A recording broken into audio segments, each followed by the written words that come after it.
All right, hello everyone, and peace of Christ to all of you. Today, our topic is very important and very sensitive. Please invite your friends and let us share knowledge today together. Always, when we have discussion about anything, I try my best to present to you what the Muslims believe, not what I believe.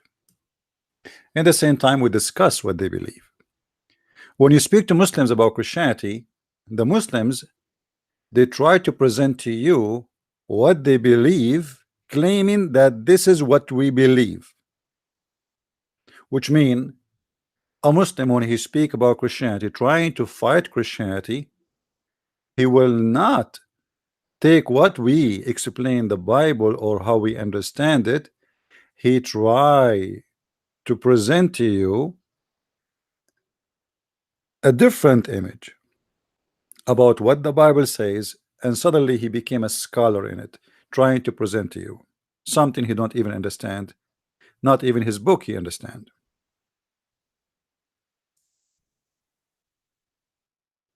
There is a guy actually, he just posted in one of my YouTube, claiming that Christianity is a copy paste of old mythologies, and he's a Muslim.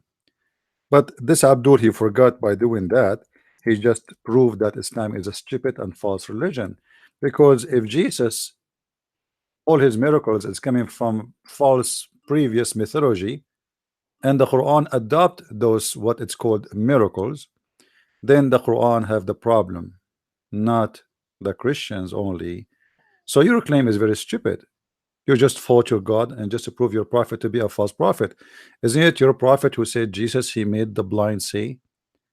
Isn't it your prophet he said that Jesus created from the bird, from the mud, the bird? He control death and life. He can heal anyone. So when somebody says such a thing, it's very funny and very stupid, showing us that Muslims have lack of intellect the second they start speaking about any religion, including their own. And today there's no exception. I will show you the same story. African people. You see, we heard Muslims always speaking about Islam as a religion who respect African, and Islam actually is made for African. And Islam is not the same as any other religion, and they try to present to you Christianity as a religion of the white man, which is very funny and very weird. You know, I'm a Middle Eastern, and between those who they are blonde, I don't think I have a place. The redhead, still they will think, and they are right. Actually, I'm from different race. You know, obviously I'm not the same as they are, but Christianity have nothing to do with race. Jesus never were said every white man who believe in me he will go to heaven. He said whoever believe in me he will go to heaven. And all his followers, none of them was European. The 12 apostles of Jesus, none of them is European. So what is the propaganda behind the white man religion? Today, the African people, they are doing favor to the white man. One day, many ministers, or let us say preachers, who came from, if we can say, the white man land. But remember, the white man land, he himself, he been a person who became a Christian because a Middle Eastern man who came to him and present to him Christianity. So the white man is not the origin of Christianity, and they are just a followers, as many followers. And later, some of the white men, they went to Africa and they preached the gospel, and they were able to, or successful to convert many people to Christianity. But before that, still the ones who was able to go and reach Africa long before the white man come, it was people who they are Christians from the Middle East. As an example, country like Ethiopia, a huge country like Ethiopia, No, was able to be introduced to Christianity not by a European man, same as Egypt, not by a European man. Actually, in India, there's a church. It's an Orthodox church, and the one who went there to teach Christianity is not a European man. So those are the earliest Christians in the world, and they were not European. The first city who accepted Jesus as God and the first church announced to be church, it was the city of Antioch. And this is not really this is in Asia. This is not in Europe. Antioch simply is a city in Syria, and now it's occupied by the occupation of the Ottoman, the Turkish. So Christianity never was and never been the faith of a color, not the white man, not the black man, not the Asian man, for everybody. In the same time, you will see that the Muslims, they try to fabricate stories, making it as Christianity was bad to the black, but that's absolutely false. When a Muslim he speak to a black person, he say to him, do you know what the white Christian do to you? The white Christians did to you? Who you mean exactly by the white Christians? The KKK? Those are not Christians. Anyone who want to do something, he have to do it based on the teaching of Jesus, then he can be called Christian. Anyone who do things have nothing to do with the Christianity, you can call him whatever you want. A Muslim who practice Islam is a Muslim. A Muslim who don't practice Islam, he's a Muslim by name and he's a fake Muslim. As simple as that. Today our topic about the African, to clear things out for the Muslims and to prove from their own mouth and their own explanation and their own interpretation that Islam is nothing but a racist cult, is not even a religion. If you remember, there's a hadith. Actually, let me show you the story, the question, the answer, the explanation made by Muslims in front of your eyes. This is an Islamic website. It's called aboutislam.net. Question: are black people going to hell according to Islam? The question is made by a Muslim. The date is February 20, 2017. Assalamu alaikum. And by the way, many people, many naive people think that the greeting of Assalamu alaikum is Islamic. That's absolutely false. That is one of the hijack of Muhammad. If you go and live between the Jews, you will see all the Jews, they say Assalamu alaikum. That is the greeting of the Hebrew, have nothing to do with Islam. But because Muhammad is a thief, he always steal what he like it to be part of his cult, to deceive you. When the angels came to Mary, they said to her the same greeting, peace into you, Mary. When the angel came to Muhammad, and you can read the story for you, they forgot even to say to him Assalamu alaikum. And you need to ask yourself why. First time the angel come to Muhammad yet, but he don't say to him Assalamu alaikum, because at that moment this sentence was not part of Islam yet. Muhammad did not meet the Jews yet. He did not learn from them this greeting. Later he start using it. Assalamu alaikum, my sister. My sister told me that some Arab believe that all black people will enter hellfire. I want to clarify this issue. She said that there is a hadith stating so, and here is the reference.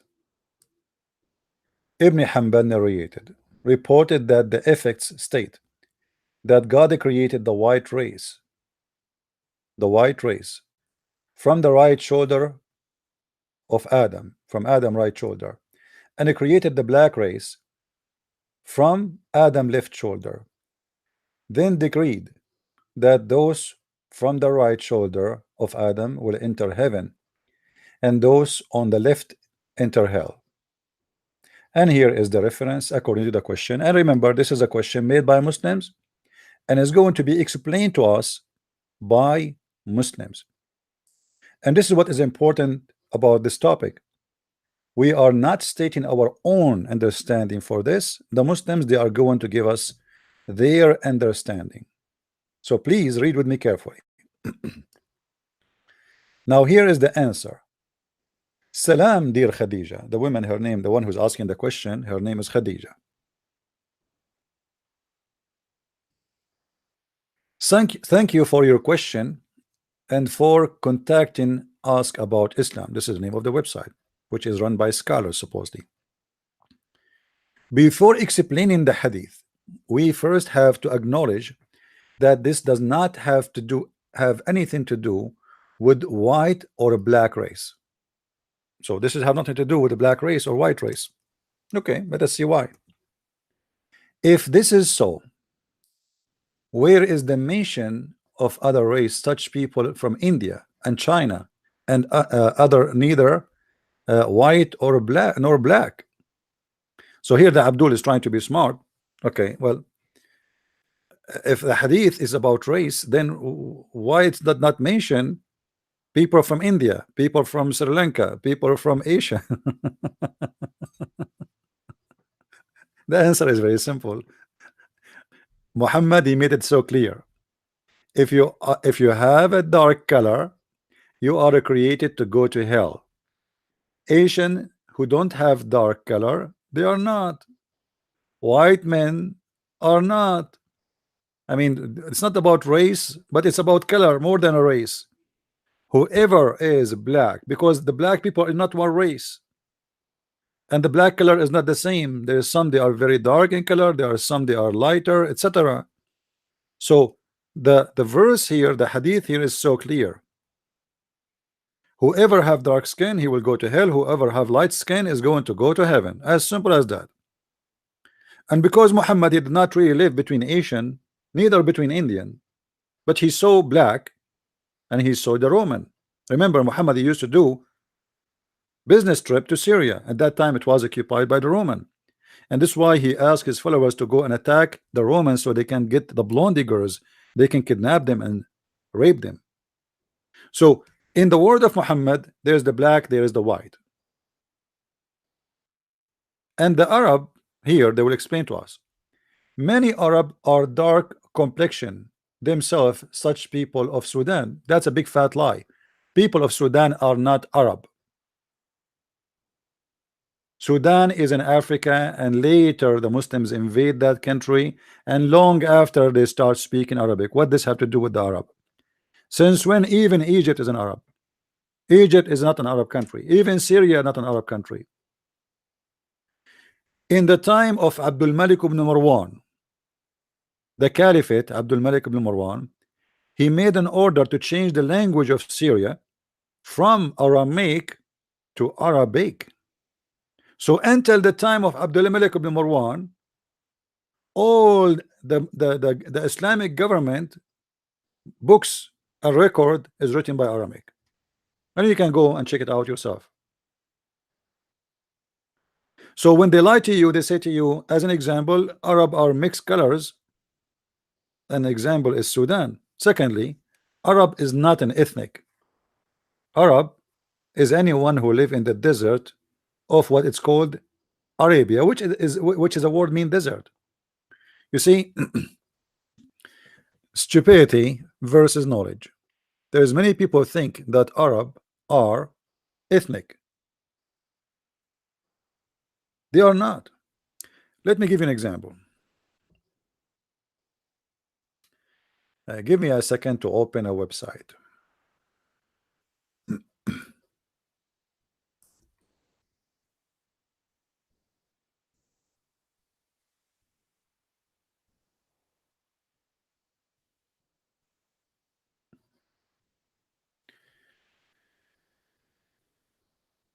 I'm going to show you just an example.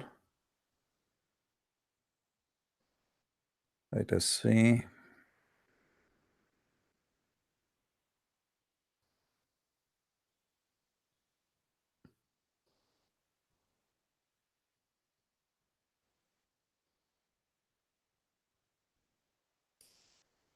All right. This is an organization which is for all the Arab countries which is exist today. And remember, they are the one who call themselves Arab, but in fact, none of them is an Arab. If we go and look at the images of those people who will appear in this website, we will notice that none of them share any feature with the other person. Let us look for some pictures. Uh,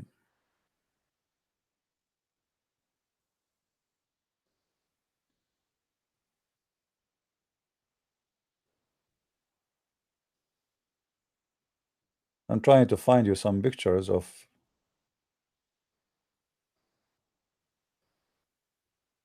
All right, look at this picture, how funny it is.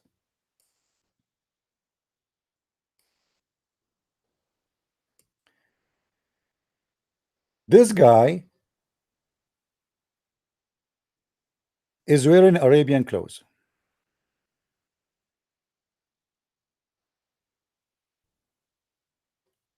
What this guy have to do with this guy, with this guy, with this guy, with this guy? I did not even show you anything yet. You will notice everyone is coming over, obviously, from different ethnic group. If we go and do a little more search,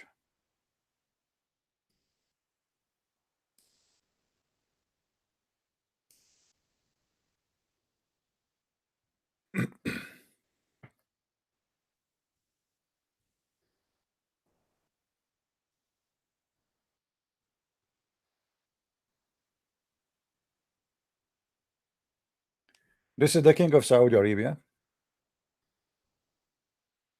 Uh, let us see. I'm trying. I don't know why I went to Twitter suddenly. I don't want to be there actually. They have a Twitter on the top, so I did search. Give me a second. Hold on. I'm just trying to make my idea clear for you.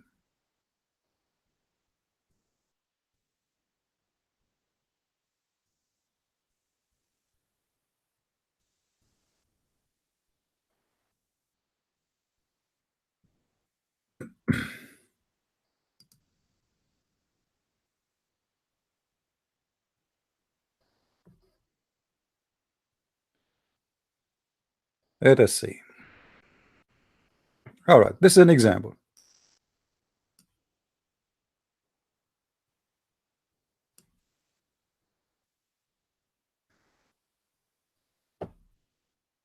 This one here is the king of Saudi Arabia. This one here is the king of Jordan. This one here is the president of Egypt. And this one, I think, I'm not sure who is this guy. Maybe he passed away before, and I'm not sure really. I don't recall his face. Maybe Algeria, or I'm not sure. Morocco, king from before. But anyway, do you see any really any similarity in the ethnic group between them? This guy is an Egyptian. Egypt is in Africa. This guy is a Saudi, and this guy is the king of Jordan. And if we keep going all over, we will find that none of those who they are kings or leaders of those countries, they even look any even close to each other. However, you will notice that those who they are in Africa, obviously they are close to be look like African, or they are totally as African. Let me show you here. This is more close.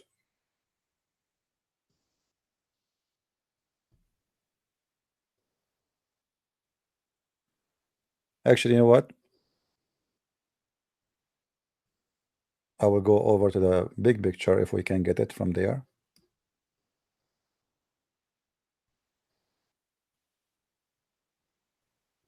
Yeah, look like this is pictures for what they call them Arab leaders. You tell me who is the Arab there. Tunisia. This is Morocco and his wife, the king of Morocco, the president of Tunisia and his wife.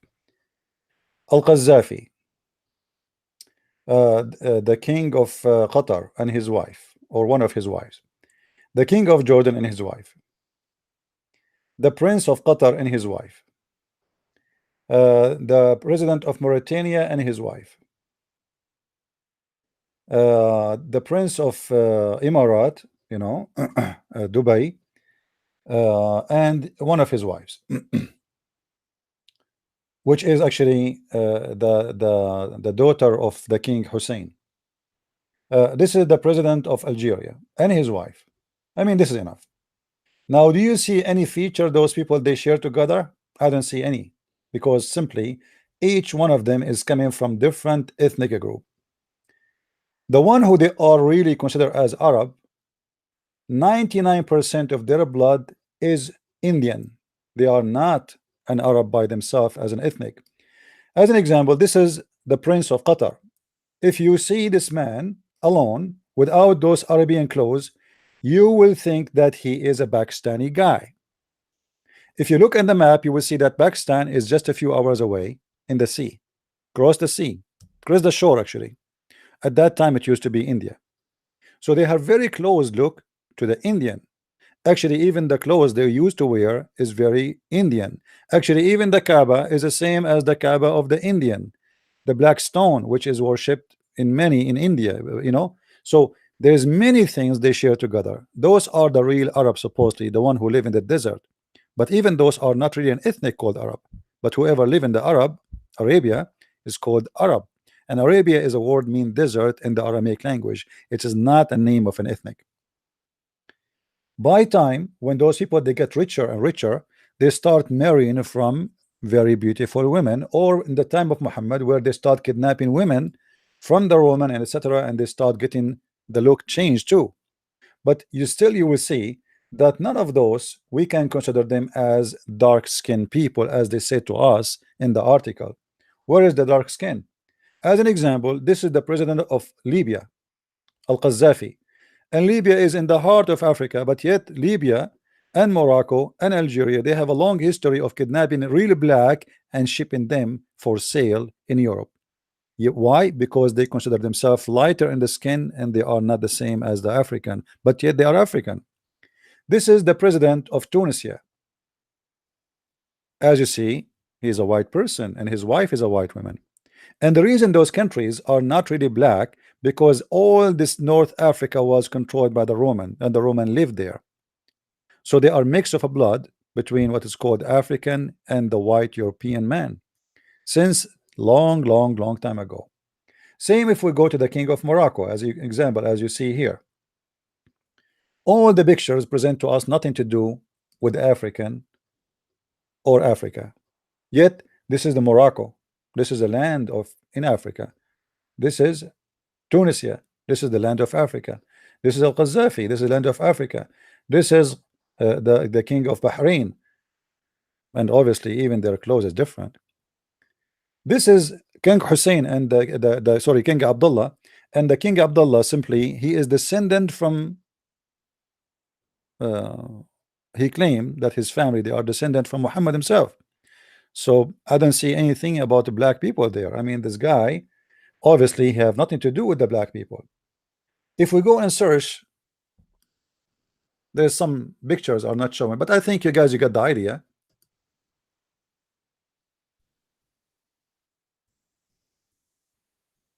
But just for a little bit more.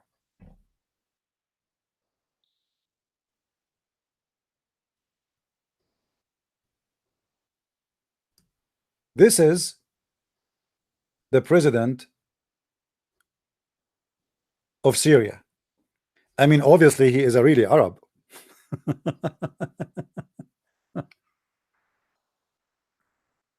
He have a blue eyes. He's blonde. He's extremely white. And his ears, his face, his head. I mean, all of them, they have nothing to share. You see, when you see an ethnic, people from one ethnic, they share the same features. Do you see anything they share together? If we put this guy next to the king of Jordan, next to the president of Egypt, next to the king of Saudi Arabia, next to even the Somalian, they consider themselves as Arab. You believe it or not? Mauritania, Libya, Morocco. I mean, if we put them next to each other, you will notice that each one is coming from totally different ethnic group. There is no way they are matched in any way, in any mean. What happened is very simple. Islam is religion made by a person who speak Arabic, and they made their language the superior to all other cultures, and they made Islam destroy all cultures. So all those countries who they've been subdued to Islam, they've been forced to forget about their language, forced to forget about their where they are coming from, their heritage, and they became Muslims.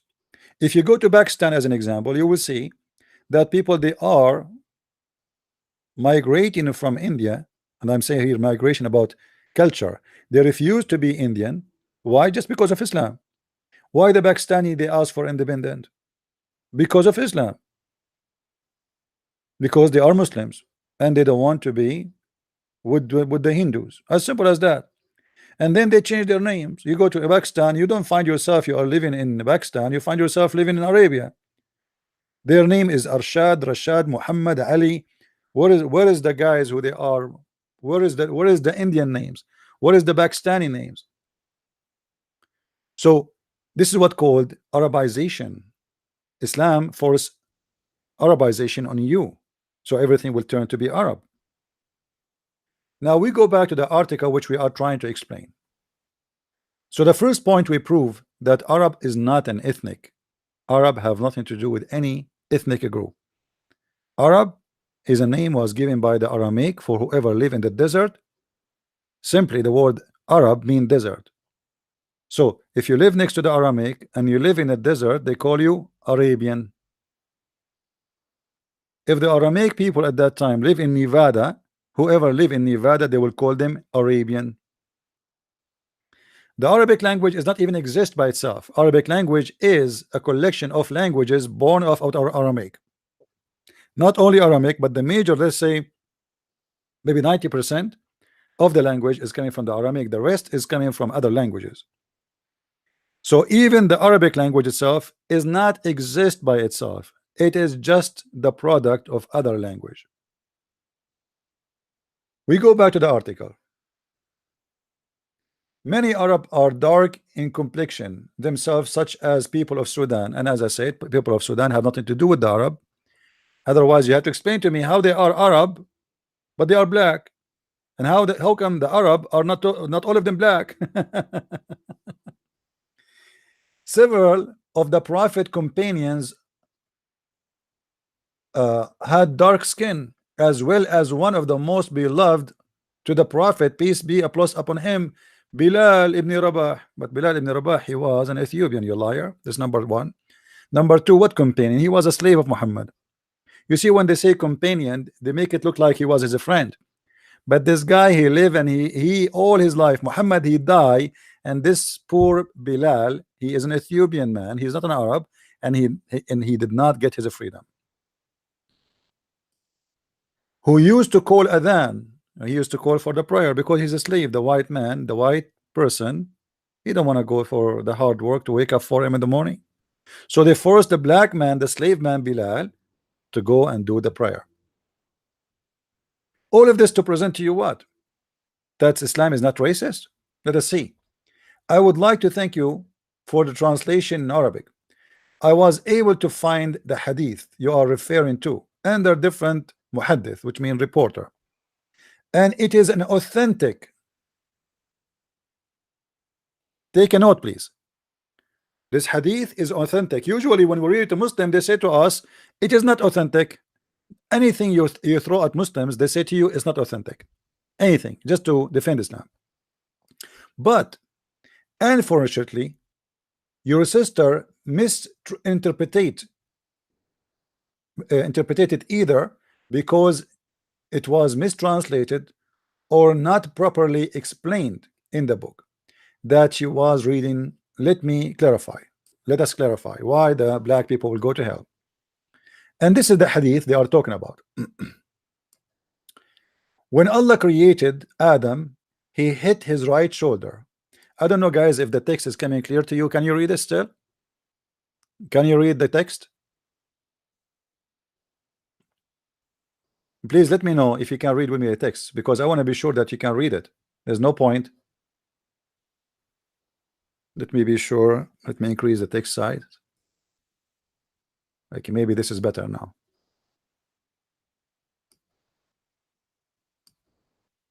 All right. When Allah created Adam, he hit his right shoulder, from which his descendant, who are as white as pearl, came out. And here we will have the problem. And I want you to notice with me. I want you to learn how to read and how to observe, because every letter in this statement count.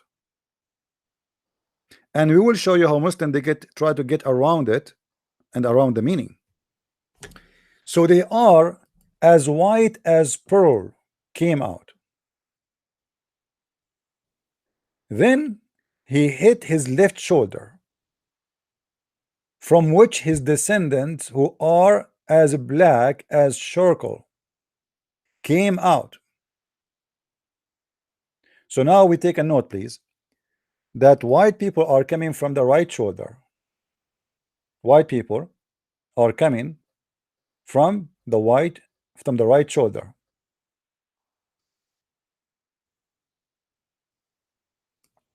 And now I'm going to change the color of the light in here, just to take a note.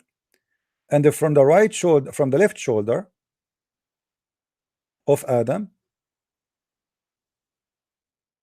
he created people who they are black like charcoal, which means they are very dark in color. All right. And then he said, to the ones who they are on his right, enter the paradise, and that would not diminish from my dominion to the last or to the least. And he said, to the ones who on his left, enter hellfire, and that would not increase anything in my dominion. And this is the reference. Remember, here we are reading the Muslim translation, not Christian translation, not Abdul. I mean, this is an authentic website, and they are saying this is authentic, and the one supposedly is a scholar. All right. So what we learn from here, that when Allah, he is supposedly God, he created mankind. This is how the creation happened. He hit the shoulder of Adam, once on the right and once on the left.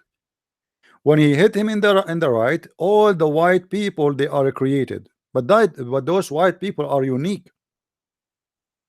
How unique? I mean, they are really white. They are really, really white. They are white like pearls.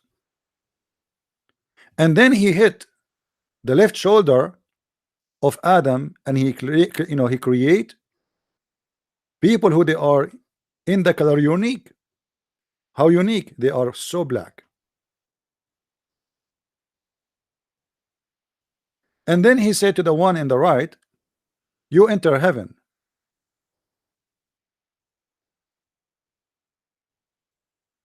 And he said to the one in the left, which means the black people, you go to hell. Now the Muslim scholar, he is going to try to explain to us what is that meant. Please read carefully with me how the Muslims explain this disaster. We have to be careful when attributing information to Allah and his messenger.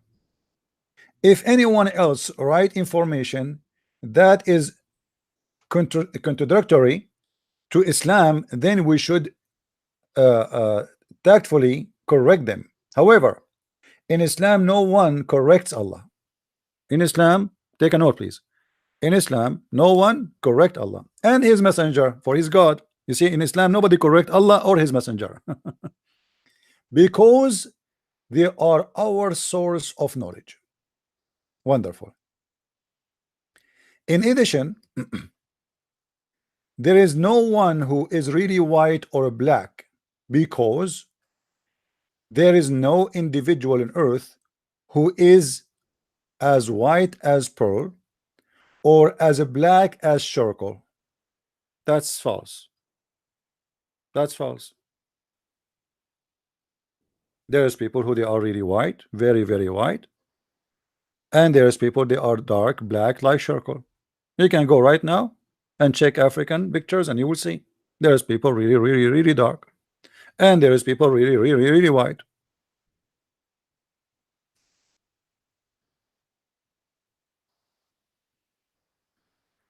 And the Abdul here, he forgot something proven to us that Muslims have a lack of intellect. That Allah, he is speaking about who? About Adam.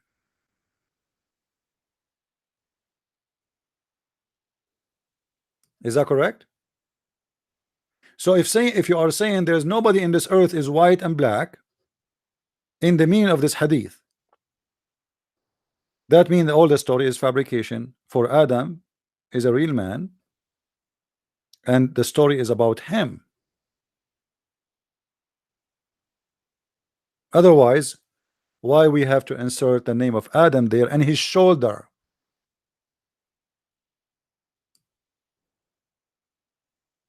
His right shoulder and his left shoulder. But soon we will notice why the Muslim Abdul trying to avoid this issue. Let us go down.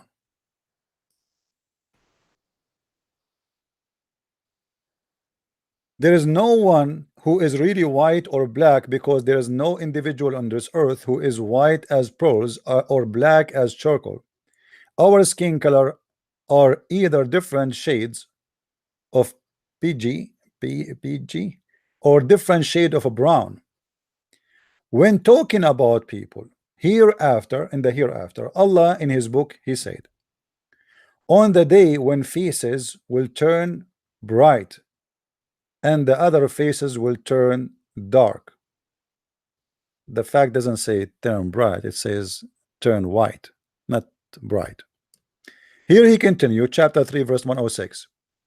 I have purposely quoted the Arabic words because white was translated as bright. See, it is white, not bright, while black was translated as dark into dark, which is correct since Arabic uses color in many occasions to describe the bright and the dark.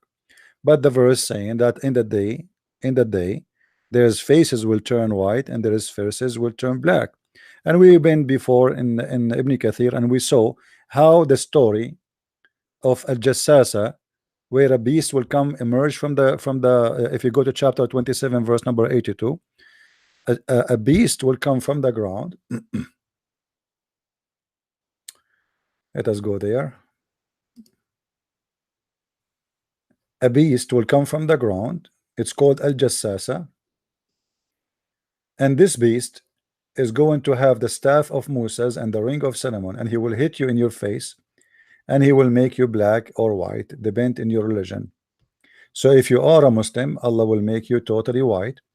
If you are non-Muslim, Allah will make you black. 27:82. Here we go. Ibn Kathir speaking about the beast which is called Al-Jassasa. If we go down here, just to make it fast, not to waste time, we go to the topic.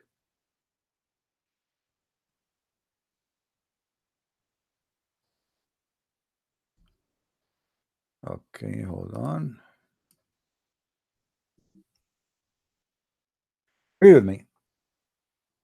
So this beast, he will come and he will make a white spot in the face of the person. He will make what? A white spot in the face of the person. But this white, what this white spot will do? This white spot will spread and he will turn to be a white man. There will be no believer left without making a white spot in his face, which will spread until his face shining white. Do you see it? Not bright, shining white. As a result, and there will be no disbeliever left without it making a black spot on his face, which will spread until his face is black as a result. All right.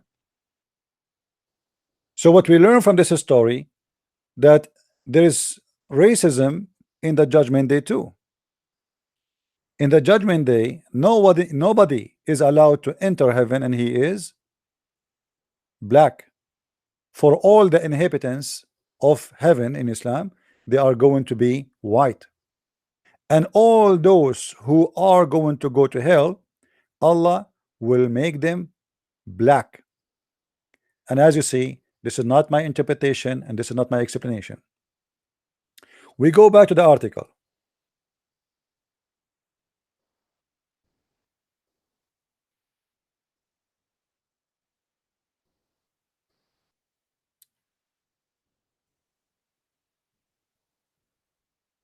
Our hadith is no more than explanation for the above mentioned verse. So this Abdul scholar trying to say that the hadith in front of us, the one about Allah created the black to go to hell and the white to go to heaven, that is nothing but explanation for chapter 3 verse 106, where it says, in that day where faces will turn black and white. Therefore the hadith clearly talking about good and evil. Take note, please. It's about good and evil human beings, which is found among every nation, every race, and every religion. Furthermore, Allah in his book, he says in his this self-explanatory verse, O people, we created you all from male and female, and we made you into nations and tribes, so that you may know one another. Verily, noblest of you is in the sight of Allah is the most God-fearing of you. So the Abdul, he's saying, for Allah, all of us, we are equal. It's about how good you are. But this is not really what you just contradict yourself, my friend. I will go a little bit and show you how stupid Islam is. I'm not going to say the scholar who is talking is stupid. He's a victim of this cult. He just shot not only his foot, his God in the foot. Because look what he is saying to us here, that the hadith which is saying that Allah created the seeds of the white man from the right shoulder of Adam, and he told them to go to heaven, and Allah created the seeds of the black man from the left shoulder of Adam, and he told them you go to hell.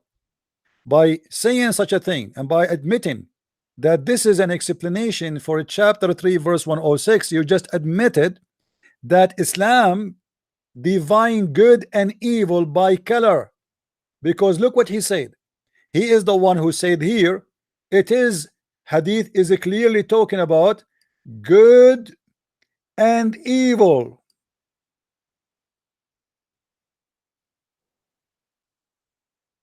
So you are saying to me, in Islam, if you are white, you present the good.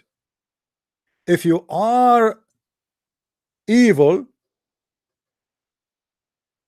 you are black and you present the evil one. Do you see it, guys? This is from their explanation, not mine. This is how he said. This is I'm just using their words. And he is saying that this verse explaining, it's an explanation for the chapter 3 106, where it says that in the day of judgment, faces will be white and faces will be black. Okay, is that literally? Yes, literally. As you see, there's a beast will come and they will have the staff of Moses and the ring of Solomon, and he will hit you with the staff of Moses and you will turn white, and the ring of Solomon you will turn black. So this is literally black and white by color, and this is literally about good and evil, and this is literally how Islamic understood that evil is black and white is good, and human being colored by black is a person ready now to be shipped to hell. This is what they are saying to me, and this is your explanation. And this is your interpretation in front of my eyes. If I try to explain to somebody from those who they are, you know, they accuse us of Islamophobia and stupid things, they will not believe you. It's in the front of your eyes. This is their website. If we assume now that this guy is being honest and he is telling us the truth, and this is not about a black and white created in the beginning, no, this is about at the end of the time. I mean, this is even more evil and more ugly, because you are saying that your God from the beginning of time, he decided that whoever going to be black is the evil one, and whoever will be white is the good one. Your God from the beginning of time, he decide that the good ones, they should be white as pearl, and the evil one, they should be black as charcoal. How in the world can you follow such a cult?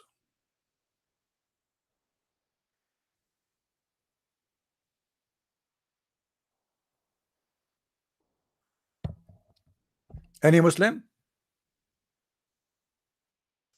And by the way, this hadith have nothing to do, it's explanation for the end of the time. That's false, because as you see, it's mentioned Adam, and mentioned physically hitting the shoulder of Adam, and mention which one is born from where and which one is born from where. The white people, they are born from the right shoulder, and you know that the right shoulder in Islam present always the good, and the left hand present the evil. So how you can jump over Adam and his shoulder and make it that this is just an explanatory about what will happen in the judgment day?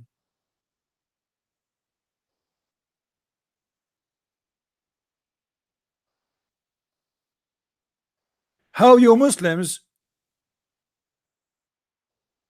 accept to follow a religion saying that, you know what, anyone he is good, he deserves to be white?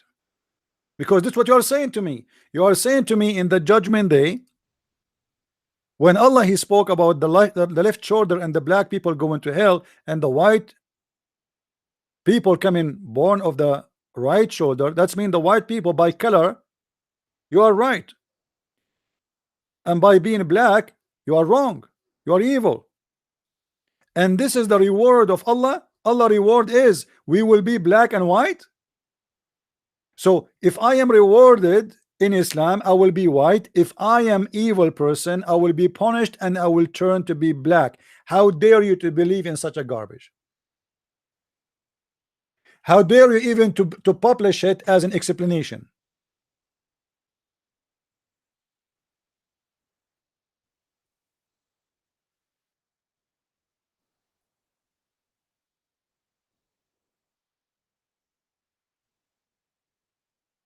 How anyone can follow such a cult?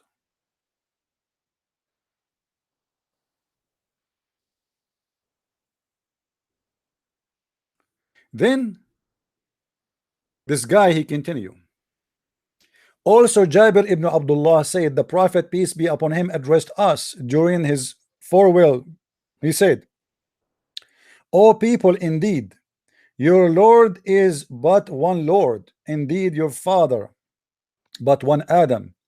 An Arab is no better than non-Arab. That's a big fat lie.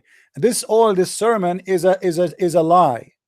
Muhammad he never said this sermon, and let me prove it to you. Let me prove it to you. The Muslim they say, and the Quran says, if this book is not from God, we will find in it a lot of contradictory. Correct? Don't they say that to us? In this sermon, they try to say to us that there's no people are favored upon people, and even they accuse the Jews to be racist when they say we've been favored by God.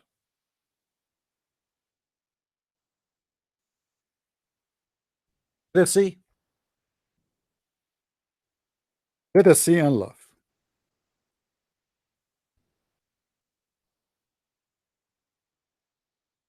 This is Quran.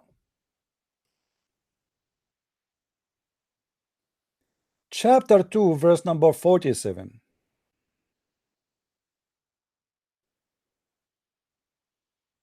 O children of Israel, call to mind the special favor which I bestowed upon you and preferred you to all others. The Quran confirmed that Allah He preferred a nation. It's called the children of Israel. Let us continue. My friend, if you want to call this person, let me be sure. I think my Skype is on. He can call me. He can call. The Muslim who wanna call, he can call, no problem. So the Quran confirmed that the Jews being preferred. All right. Let us continue.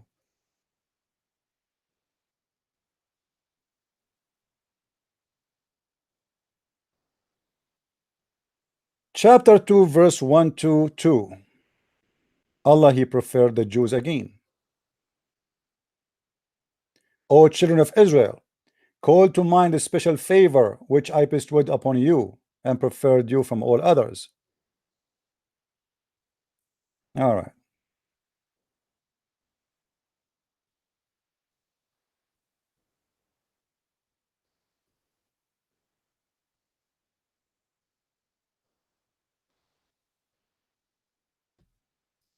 Chapter 2, verse number 253. Allah favor prophets upon prophets too. You believe it? Those messengers we endured with gifts, some above others. By the way, it doesn't say that. There's no gift and there's nothing. You know, this translation is false. It says we favor some upon others. We favor some upon others. So Islam always have a favor nation, favor people, and favor prophet. Not all prophets are equal, which is a contradiction for the Quran. Because the Quran says too that the prophet are equals, but here the verse saying that prophets, there is some of them they are favored by God upon others.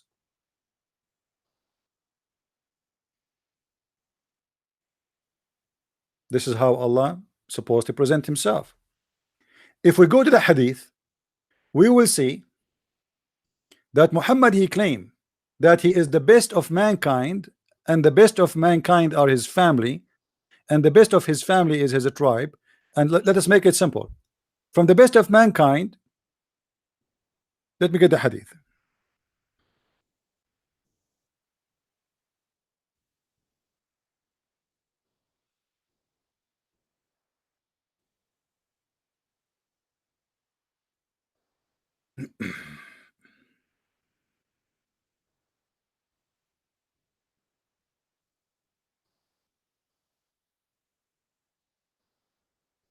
I will try to find you how Muhammad is proud about the Arab, proud about his tribe, proud about his family, and they are the best of mankind. Let us see. Hold on.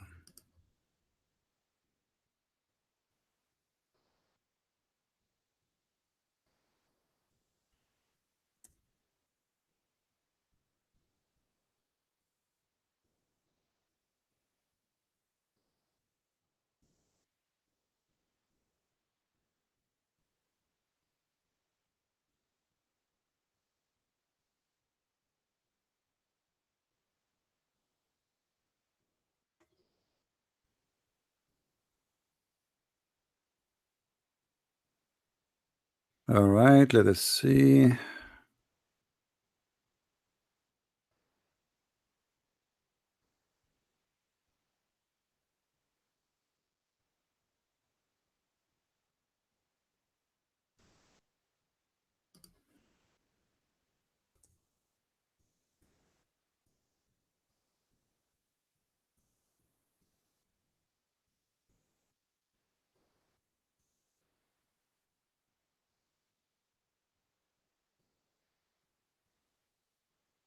I'm just looking for authentic hadith, so Muslim will not say I am making things up.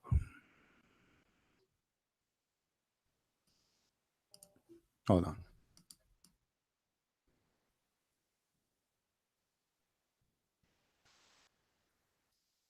I said, O Messenger of Allah, indeed the Quraysh have sat the spoken between themselves about the best of them, and they made your likeness as of a palm tree in wasted land. So the Prophet SAW said, indeed Allah created the creation and made me of from the best of them, and from the best of them categories, and the best of the two category, the Arab and non-Arab, and he chose between the tribes and made me from the best tribe. Then he chose between the houses and made me from the best house. So I am the best of them in person and the best in them in the house. Do you see it? So Allah is the one who made people are best and less best. In different hadith, Muhammad he said,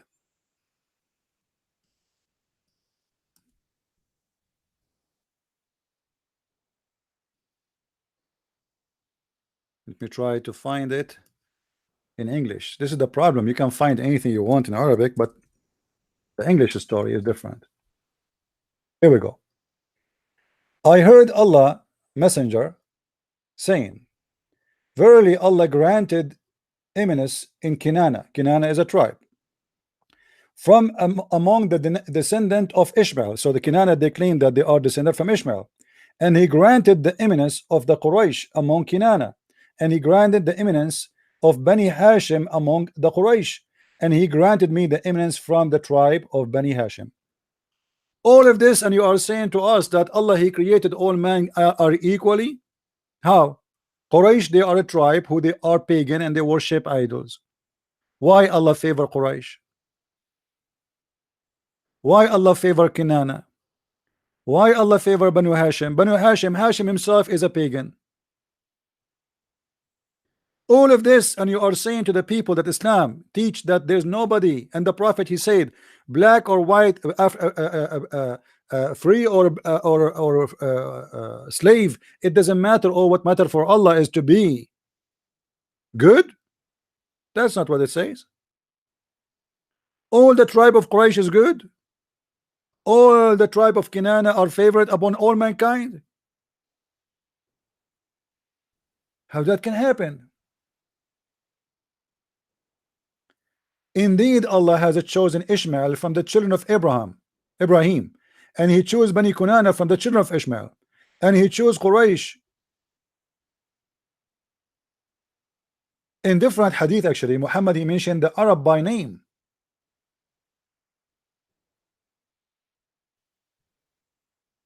Let me see if I can find the other one.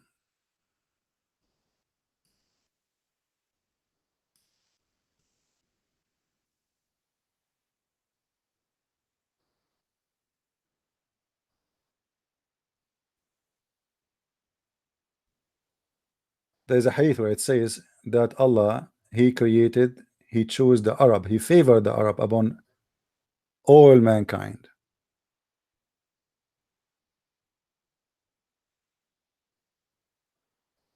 Let us see if we can find it. Maybe in this website, maybe it's going to be hard.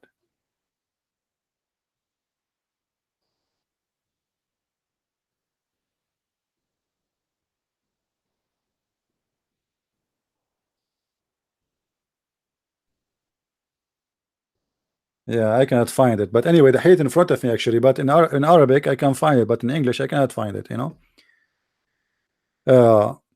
So Muhammad always he speak about that God he favor nation upon nation, family upon family,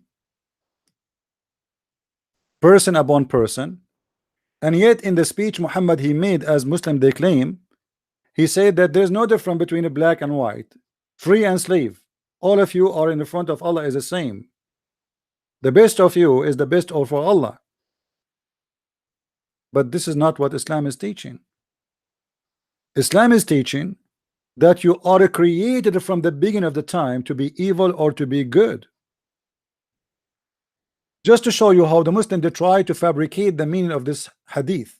But remember one thing, what we learn from this story here, that the Muslims admitted finally that this is an authentic hadith.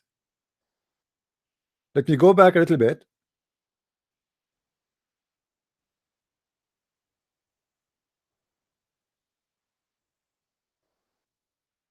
Where it says that this hadith is authentic. Okay, all right, okay. This is an authentic hadith, sahih. Do you see it? So now we don't have the problem of claiming or blaming the game that this is not authentic and this is not really true hadith. It is a true, and the Muslims admit. If we go back here, in order to get the Abdul busted, with no question, that this is not about the judgment day, this is about since the creation of the man, we have to go and read the following hadith.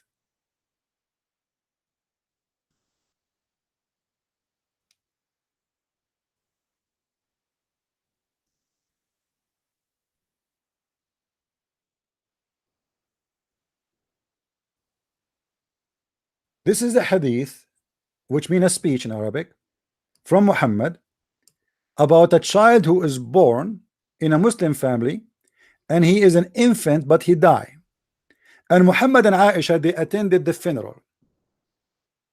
Allah Messenger said, Aisha, she said to Muhammad, Allah Messenger, there is a happiness for this child, who is a bird from the birds of paradise, for he committed no sin, nor has reached the age when one can commit a sin. So the hadith here confirm one thing, that this person, this child, is really young, very, very young, to the point he cannot commit sin. He don't know the difference between sin and good. So he is infant. All right. And Aisha, she's saying, this child is lucky, he will be in heaven now. Look what Muhammad said. He said, Aisha, peradventure it may be the otherwise, because God created for paradise who are fit for it while they were yet in their father's loins. Do you see it? This is what this hadith is speaking about. Adam seeds, when they are still in the seeds of Adam, still Allah created you. When you are seed, where you will go, it's not about sin you would do. Aisha, she think that because this child did not commit sin, he will go to heaven. But Muhammad, he is correcting her, said this is not how it is in Islam. In Islam, we believe that when before you are born, Allah created you and he decided for you where you will go. So he's born of a Muslim family, he commits sin or commit no sin, doesn't matter. Before he is born, Allah decided for him where he will go, and this is exactly what this hadith is saying, that Allah created all the good ones will go to heaven from the right shoulders of Adam. So if your seed is coming from the right shoulder of Adam, then you will go to heaven, and then you are white. If you are from the left seed or the left shoulder seeds of Adam, then you will go to hell and you are black. Are you guys getting the point? Do you see the connection? Anyone don't see the connection? Who is the Muslim wanna call me? Who is the Muslim? He said he wanna call me.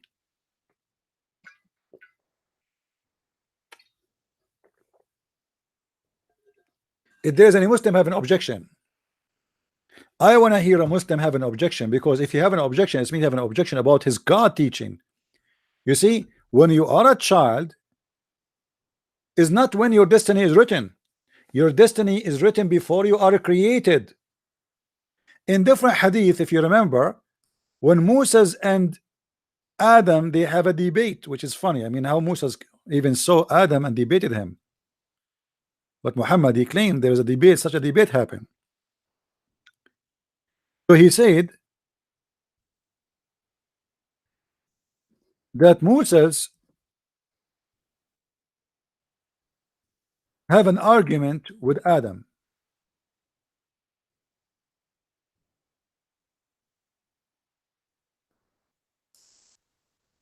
this hadith.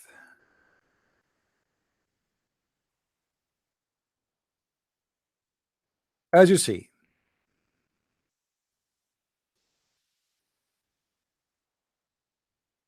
Musa's accused Adam that because of him, because he committed sin, he disobeyed God, we are out of paradise. So he said to him, Allah apostle said, Adam and Musa's met, and Musa said to Adam, you are the one who made people miserable and turned them out of paradise.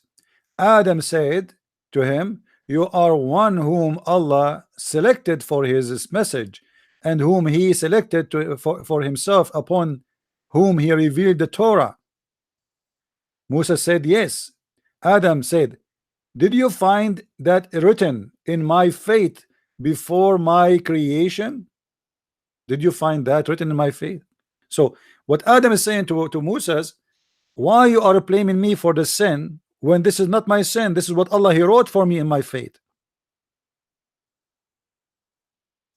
So my friend, when a Muslim he tried to fabricate an explanation saying that in the judgment day Allah will make people black and white to go to heaven or to go to hell, even that explanation is a proof of racism, because why God he will make you white before you go to heaven and will make me black before I go to hell? Can't he send me to hell? I am white or I'm black?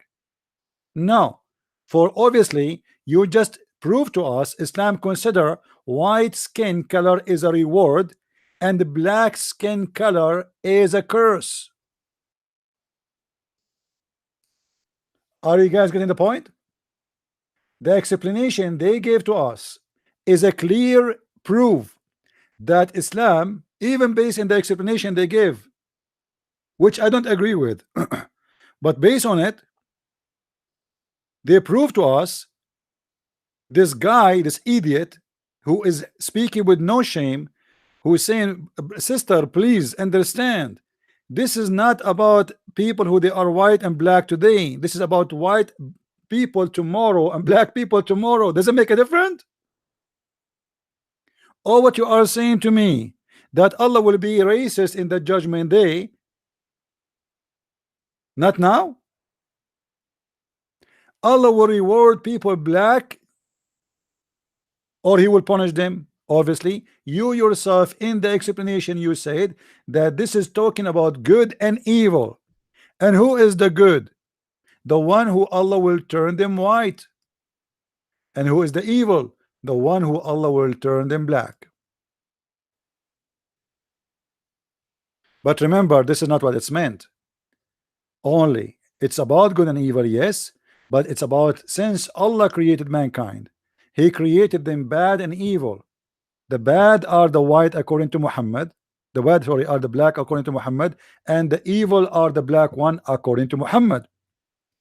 Muhammad wanted to explain why black people exist, how they are exist.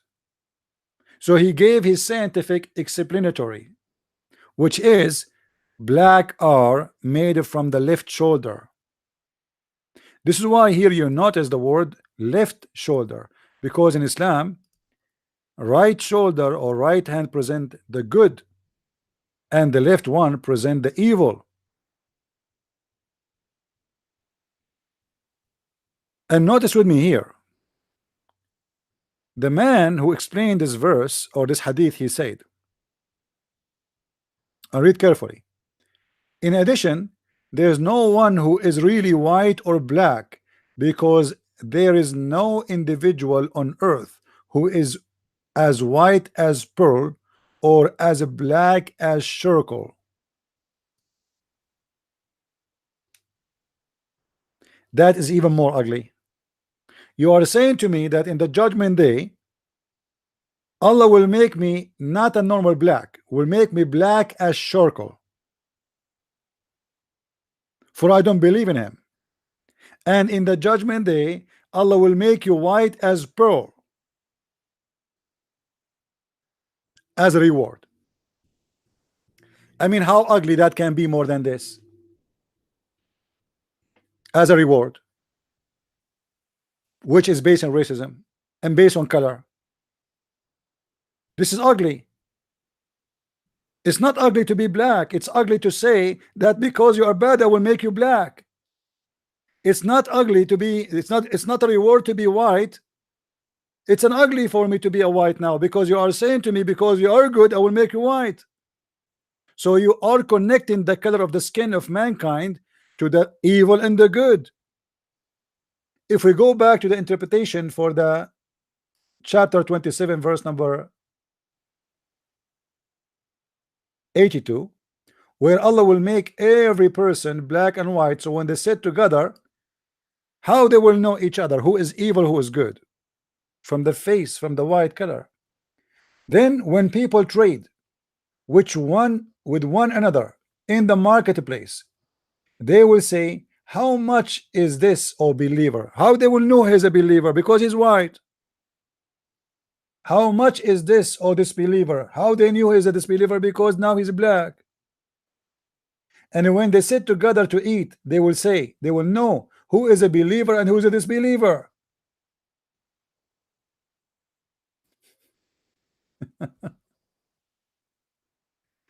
So in the judgment, before the judgment day, by the way, this is not in the judgment day even. As you see, still there is a market, people buying and selling.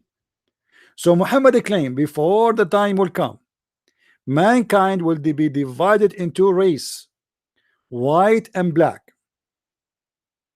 White are the good ones, the Muslims, the one who believe in Muhammad. Black is all the ones who don't believe in Muhammad. Christians, Hindus, Buddhas, atheists, you name it.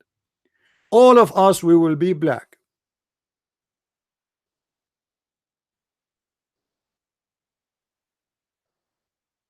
There's a hadith where it says, the one who said the prophet is a black, kill him. The one who said the prophet is a black, kill him. Because this is an insult to the prophet according to Islam. And Muhammad, he made fun of the black people, of their face. And he made fun of the Asian people, of their face, to the point he said the Asian, the Turk as the same as somebody was hit by a hammer. His face is like a shield hit by a hammer.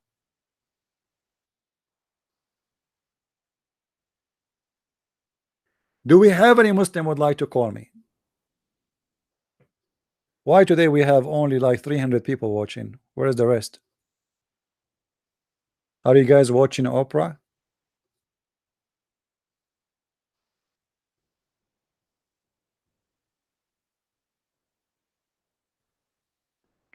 Any Abdul? What kind of religion this religion is? Why in the end of the time, you know what the Muslims they are saying to us, that heaven of Islam is a black free heaven. I want to ask any person who is black, do you really feel that it's a reward for you that in the heaven Allah will make you white? Do you think this is an insult to you? So what does that mean? That's mean that you being a black is an insult in Islam. Otherwise, why as a reward all of us when we go to heaven we will be white like pearls, as this Abdul he explained in his article. And he is the one who is, or he said that you being, this is exactly describing, talking about good and evil. So if you are good, you will be white like pearl, and if you are evil, you will be black like charcoal. This is their explanation. How we can believe in such a garbage?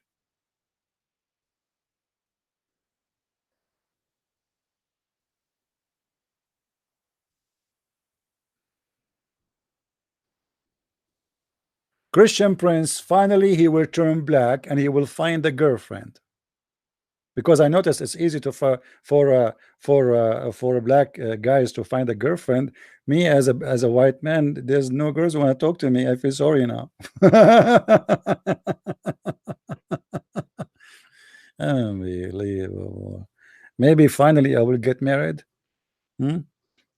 Allah will make me black and the girl she will like me and will marry me. It's not working as a white man.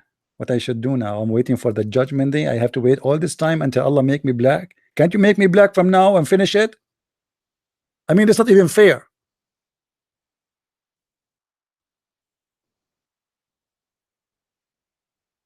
Yeah, I'm white. Depend in the season.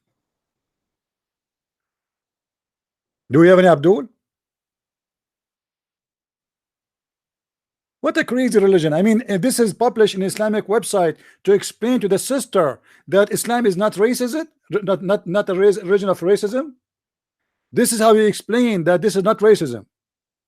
That in the sight of Allah equal, but in the sight of Allah, Allah seen us as white and black. Because this is what this guy he said.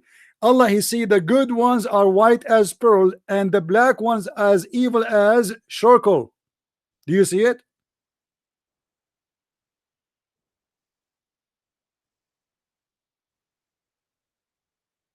Muslims, do you see it? How in the world you Muslims you come with this?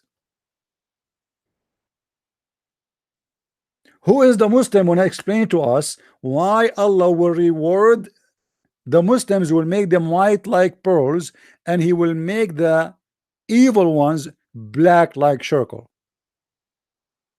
Who is the Muslim when I call me?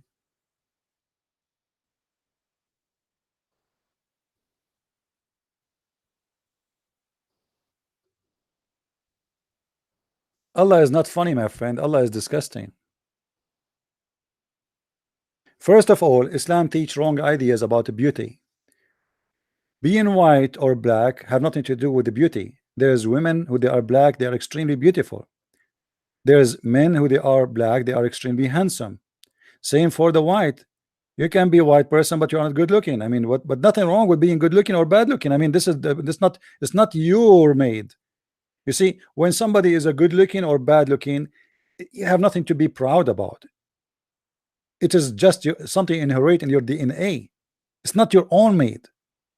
But to make it as reason to consider someone as evil just because he have a black color, that is disgusting. And as you see in the judgment day, before the judgment day, people they will sit together and they will say to you, oh, this believer kafir.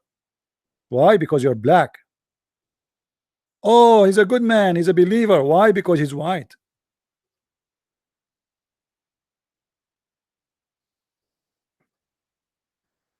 This is the truth about Islam, which they don't want you to see.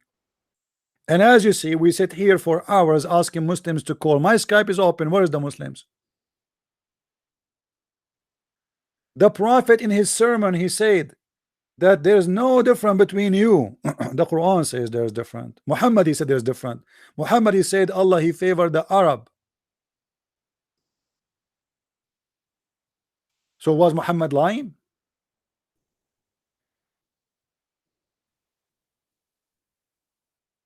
Maybe that speech he made, it was just for marketing, for election day.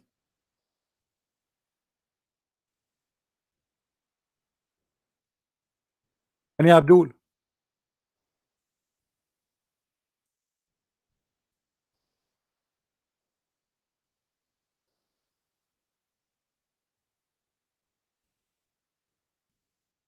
anyone?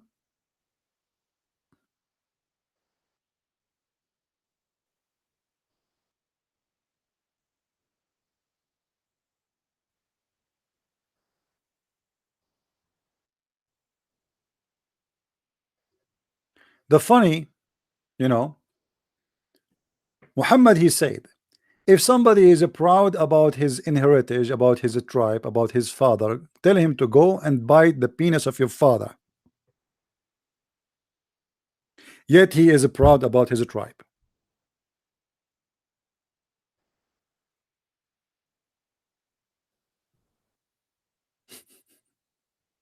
Go and bite the penis of your father. Why? And what kind of a prophet he says such a word?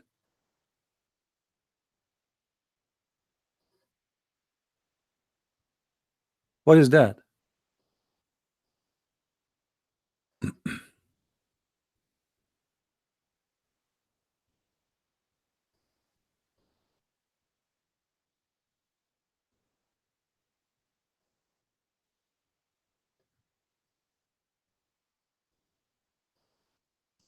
All the speeches of Muhammad speaking that Allah he favored tribe upon tribe, family upon family, and he was from the favorite one to Allah.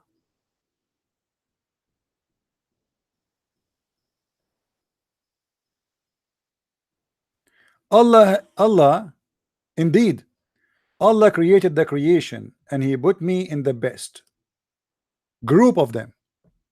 So what does that mean? Allah created the creation and he put me in the best of them. So he chose who is the best, he made the best, and he chose who is going to be the best.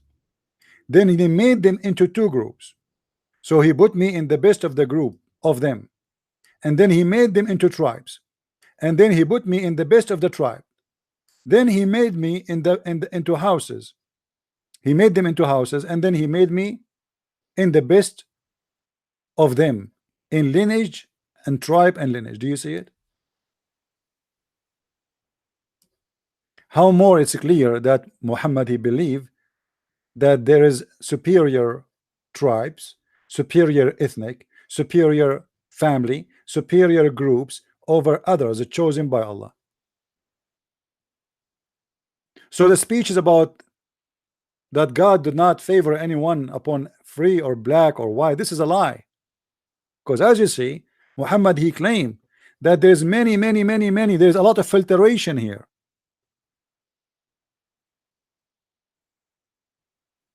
Allah created the creation, and then there is a groups in this creation, and he put Muhammad in the best group of them. So in the first creation Allah he made, there's a groups, and Allah decided that this group is going to be the best.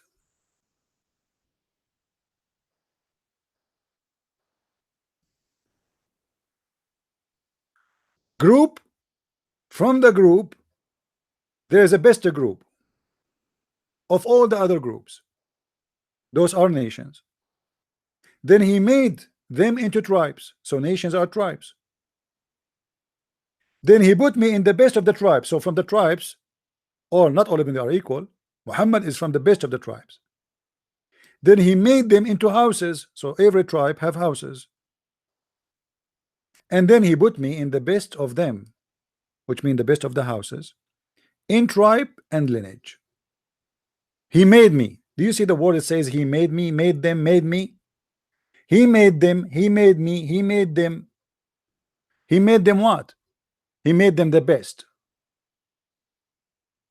So what do you mean all people are the same? That a figure of a speech is not exist in Islam, and it's a contradiction for what Muhammad he taught. Contradiction for the Quran, for even the Quran confirmed that God of Islam favor nations upon other nations. Who is a Muslim when I tell me how Allah he favor Muhammad? How? Quraysh are a bunch of pagan crazy people. Arab, they are savage, and I am from the Middle East, and they call me supposedly Arab. What is the best about us? Until now we cannot live in peace. Until now we cannot even have electricity.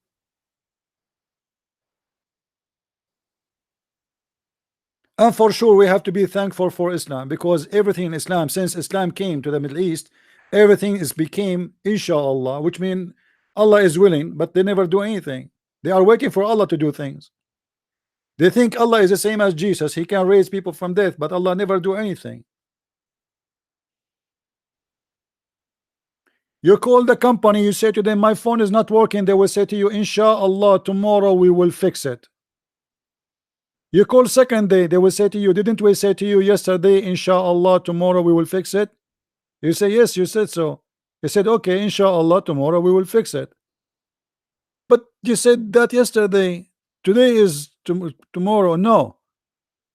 Inshallah, tomorrow we will fix it.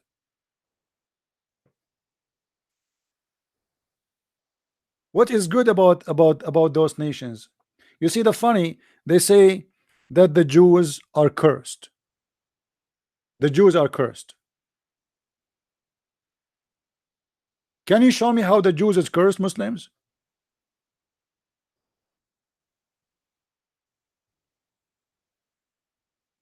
Isn't it the Middle East now is burning and the Jews are in the beach having fun? Isn't it Israel is the best in technology? Isn't it Israel is one of the most wealthy nations? And all of you are struggling with security, struggling with safety, struggling with economy, struggling even to make bread. You can't even have a bread of your own. You make nothing of your own. Everything you have is bought from somebody, even your weapon.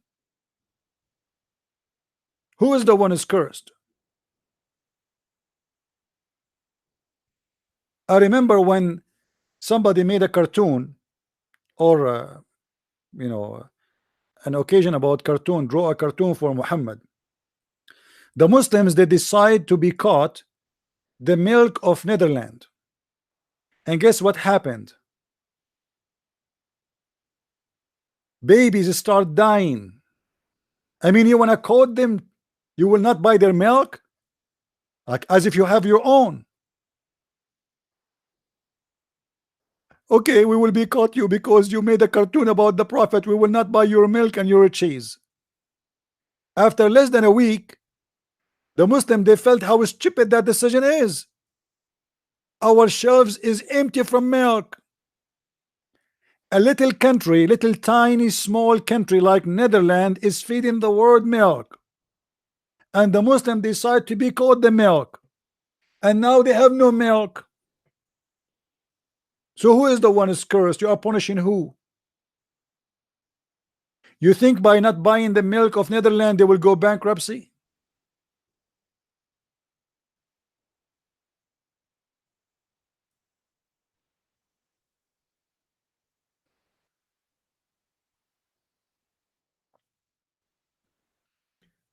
Do we have any Muslim would like to call us? Any Muslim, he would like to have a reward from Allah, because remember, if you do call me and defend Islam and explain Islam to us, Allah will reward you with extra versions. Don't you want to get versions? Look like the idea of versions is not convincing Muslims no more. Not many of them believe in this garbage. What versions? I mean, how in the world a human being can believe in such a stupid thing? Brother, if you believe in Allah, brother, Allah will give you a lot of versions. Brother, they are really versions. Yes, nobody touched them there, brother. Still nobody touched them. Yes, brand new, never used. What? Even the Quran. Even the Quran. Let me hold on. Let me show you something. Hold on.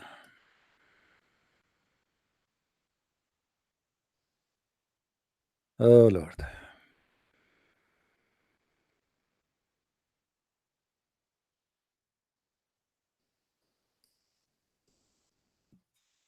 Have you ever seen more stupid than this?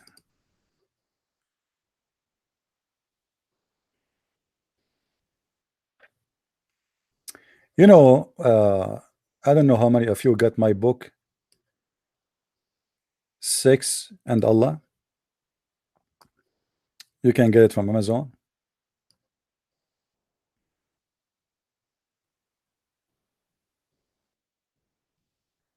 If you look in the book here, in the cover, there is a verse. I don't know how many of you was able to read it. Houris restrained,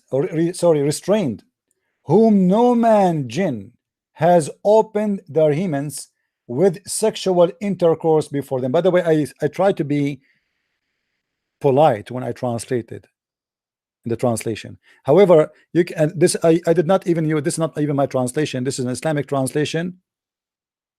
You can go to the same website we are reading the tafsir, and you will find the translation made by Muslims. So imagine there's a God. He is promising me that he will give me a woman, her vagina, nothing enter it yet, and he say that with the clear words in his holy book. Holy book? This is a holy book? I mean, how holy is that? How holy to describe for me who entered the vagina and who did not? Actually, there's a hadith that says that every female, it is written over her vagina the name of the ones. I'm trying to be polite, guys, sorry, but the hadith is dirty, so forgive me, please. It is written over the vagina the name of everyone will F her. Have you ever heard of a holy religion like this? A Muslim woman, she called the sheikh and she said to him, I'm getting older and I am worried that nobody will marry me. Because in the Middle East, if you are over the age of 20, 21, obviously now you are a grandma. Muslim men, they follow the steps of the Prophet. They marry 6 years old girls. So she is saying to him, I'm worried that I will not get married. I'm getting older. The man, he wanted to make her feel better, so he told her what the Prophet said. He said, sister, don't worry. The hadith said, the Prophet said, that it's written in every vagina the names of the men will F it. What? Written in the name of the vagina, of every vagina, the names of the one who will F it?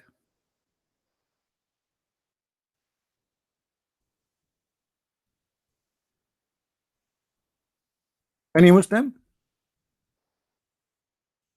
مكتوب على الفرج اسم ناكحه. It's written in the farj the name of the one who will F it.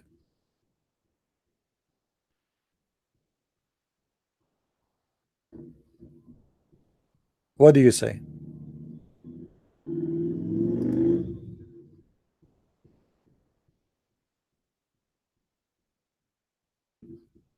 Hmm?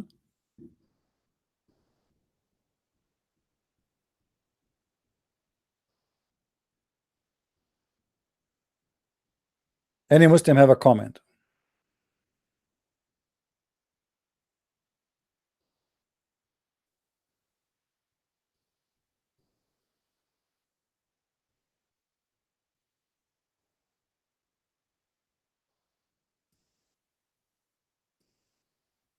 I don't know. Lately, we are not getting any Muslim.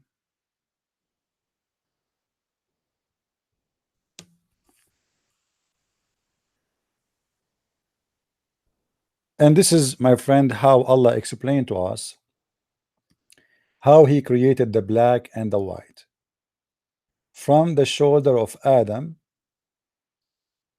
and the reason in Islam, according to Islam, for us as mankind to be white and black, it's because Allah decided to give a definition for the good and the evil, and to make it easier for recognition. So the black ones in Islam present the evil one, and the good ones in Islam present by the white one. And for sure, this is garbage, and this is cannot be true. It's false. People are good or bad have nothing to do with their color. There's criminals from every race, every color, every language, every ethnic, and this is all is garbage. Don't ever believe in such a cult, because based on this, based in the interpretation this Muslim he gave to us, that Allah decided to clearly, he's talking about good and evil, and he is saying that the white one is the good and the black is the evil. Even if they want to say this is about the judgment day, that is not a good ethic to teach to your children. How you say that Islam does not differentiate between white and black, and then you say to your child, if he's black, you say to him, don't worry my son, in one day Allah will make us all white. Are you going to say that to him? Be honest with me, Muslims. Are you going to say to your sons, if you are an African, are you going to say to him this explanation here, that in the judgment day Allah will make us all white?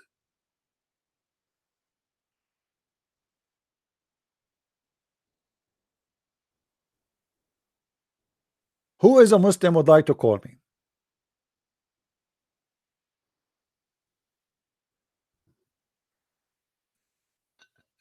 Anyone?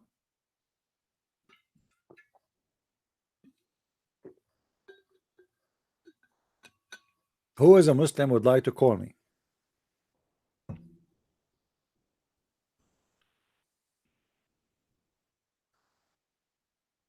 Imagine you say that your children's, that hey children's, let me tell you something, my friend, my sons, my daughters, one day Allah in the judgment day, he will turn all the Muslims white like pearls and all the kuffar black like charcoal. Dad, but we are black. Yes, but in the day of before the day of judgment, Allah will make us all white. Allah, but why Allah will do that? I mean, what's wrong with us being black? Is that bad? If it's not bad in the sight of Allah to be black, why he decide to make the evil one black and the good ones white?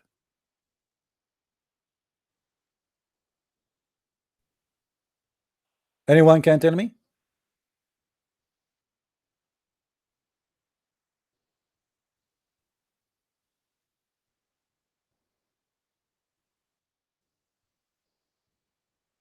Why Allah he cares so much about the color of the believer and the color of the disbeliever? And why he favor that the one who will be a believer he will be white like pearls?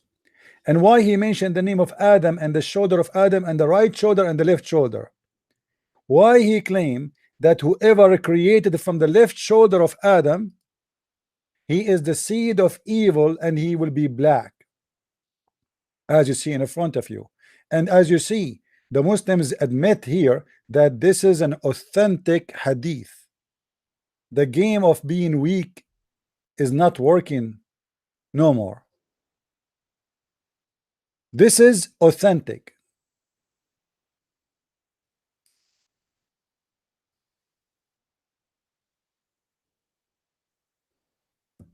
Any Muslim?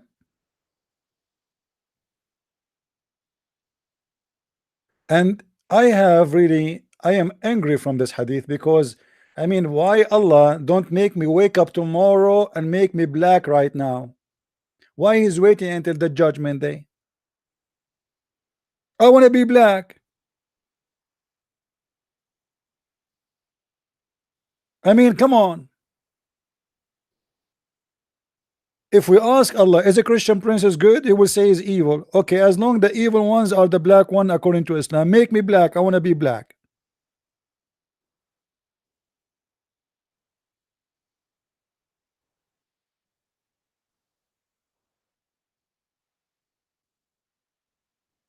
Any Abdul?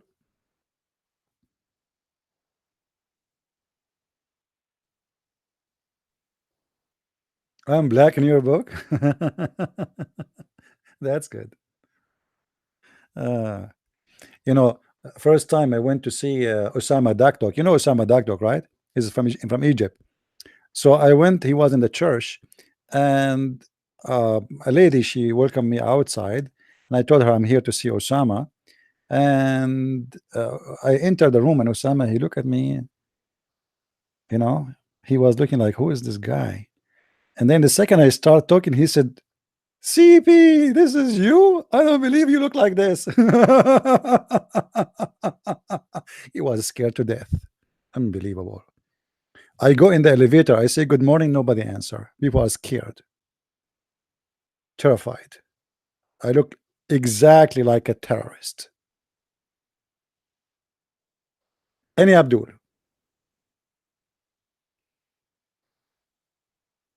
But you know, I have to be honest, I look like a professional terrorist, not anyone.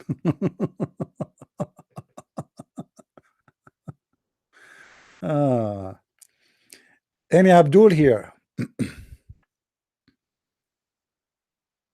Anyone? You know, the funny, uh, they send me uh, one of you. He made some T-shirts. You know, T-shirts inspired by my talk, and the T-shirt you can get it from that guy. I don't know who is the one is saying those shirts. It says any Abdul. I mean, my statement became so famous to the point we cannot find Abdul, first of all, and because we keep repeating it. When we are going to find the Abdul,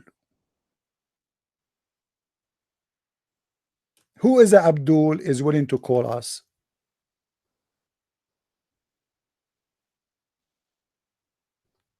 Anyone?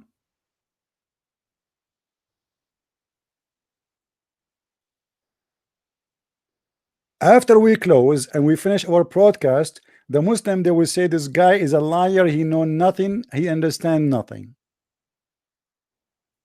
We stay here for hours and hours, keep repeating any. I'm thinking to record like a audio file saying any Abdul in the background.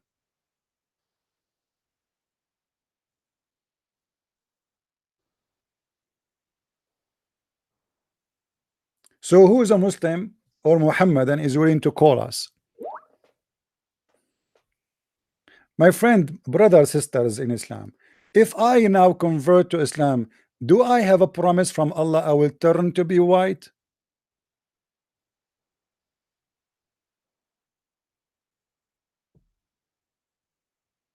Can you promise me, please?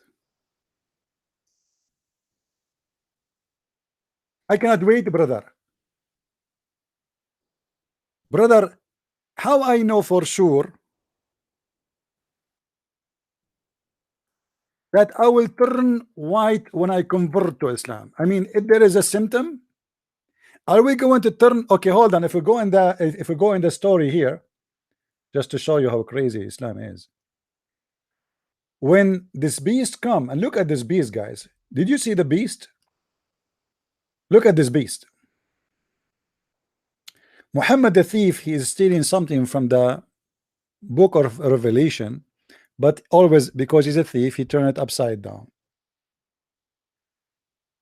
He said, the beast will come, the beast will emerge from the earth, which will be the staff of Moses and the ring of Solomon. So this guy, you know, he will have the staff of Moses and the ring of Solomon. A genie in the ball. And then he will hit you in your face. He will hit you. And he will make your face white if you are a believer. He will hit you in your nose, actually. And then it's a little spot, dark spot in your face. Huh? Dark spot. And then it's going to extend. Like you wake up in the morning, you find yourself like 20% of your face now black. A week after, like 50%. 2 weeks after, you are fully black. True story. And look what it says. And it will strike the nose of this believer. This guy, this beast is a boxer. Do you see where it? He will strike you with the ring like what why you are the nose. He will hit you with the ring of Solomon, with the ring, and he will make you black, and will make the face of the believer white with the staff. And then Muhammad, he described to his followers the look of the beast, which I find it fantastic. I hope one of you is good in drawing to draw this beast for us. As Zubayr, which was one of the companions of Muhammad, described the beast, he said, according to Muhammad for sure, its head like the head of a bull, its eyes like the eyes of a pig, its ears like the ears of an elephant, its horn like the horns of a stag, its neck like the neck of an ostrich, its chest like the chest of a lion, its color like the color of a tiger, its hinges are like the hinges of a cat, the tail is like the tail of a ram, its leg like the legs of a camel, and between each pairs of joint distance of a 12 cubit. This is one beast. Are you sure, Muslim, that Allah, he did not bring all the animal in the zoo and he put them inside the mixer, the smoothie mixer, and he mixed them all together and he made this beast? I mean, why you don't continue? Why you don't say his voice is the voice of a frog, his jump is the jump of a rabbit, his teeth is the teeth of a snake, his tail is the tail of crocodile. I mean, come on, there's many. I'm really upset. I mean, there's many is missing there. What about the rest of the animals? There's discrimination here.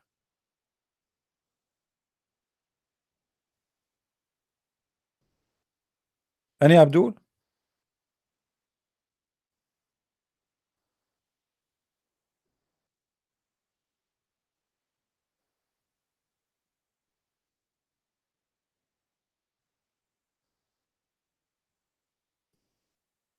Hello?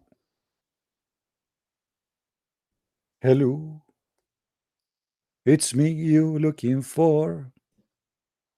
I want to meet this beast. I cannot wait. Especially he is going to make me black. Finally, my dream will come true. I will become a black and I will vote for a Trump. And they will ask me, okay, how you are black and you vote for Trump? Isn't he racist? Why Trump is the racist? You see the idea? I mean, the I cannot believe it. That always those who vote for Democrat, they defend this cult, and yet they speak about racism. I never saw someone he is a supporter of a Clinton and he don't defend Islam.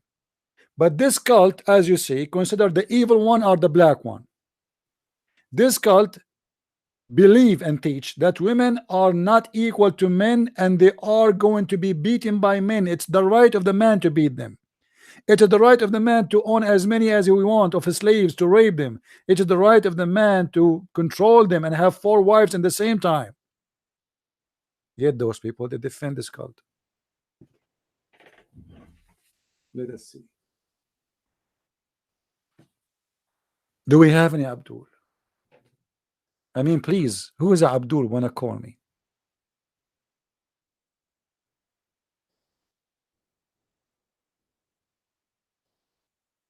It's not jam water, it's zamzam water, not jam. Zamzam water is supposedly a spring of water, but the spring of water is already dead. I mean, they are cheating. They are putting, even the guy, his name Osama Abdullah, he wanted to refute me. He said Zamzam water is nothing.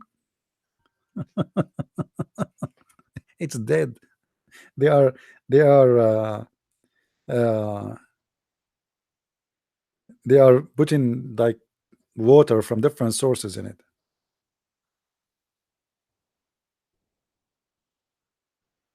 Anyone?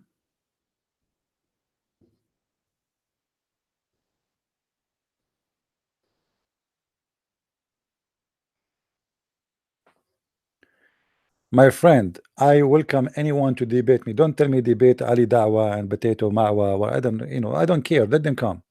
What I will do, I mean, what I will chase them. I make a challenge to all the Muslims to debate me, and my Skype is open.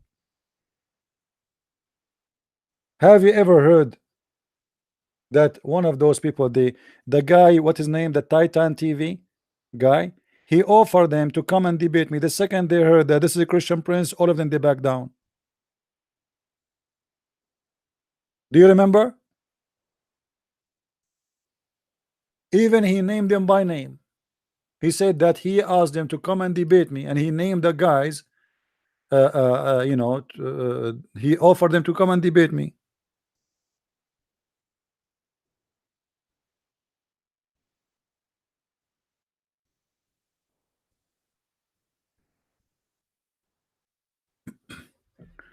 Here we go.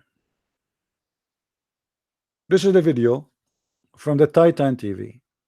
Let me show it to you.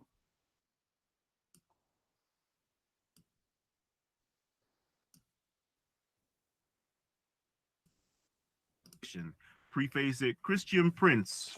The Bible says this. Da da da da da. Christian Prince, you said this about the Quran, but da da da da da da da. You know what I mean? Is that that's all you've got to do? Yeah. That's all you got to do.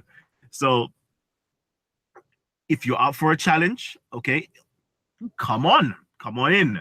All right, already seen. I'm not going to be sending out none of the links to anybody. If you've got my personal contact details, contact me and let me know you want to get onto the show.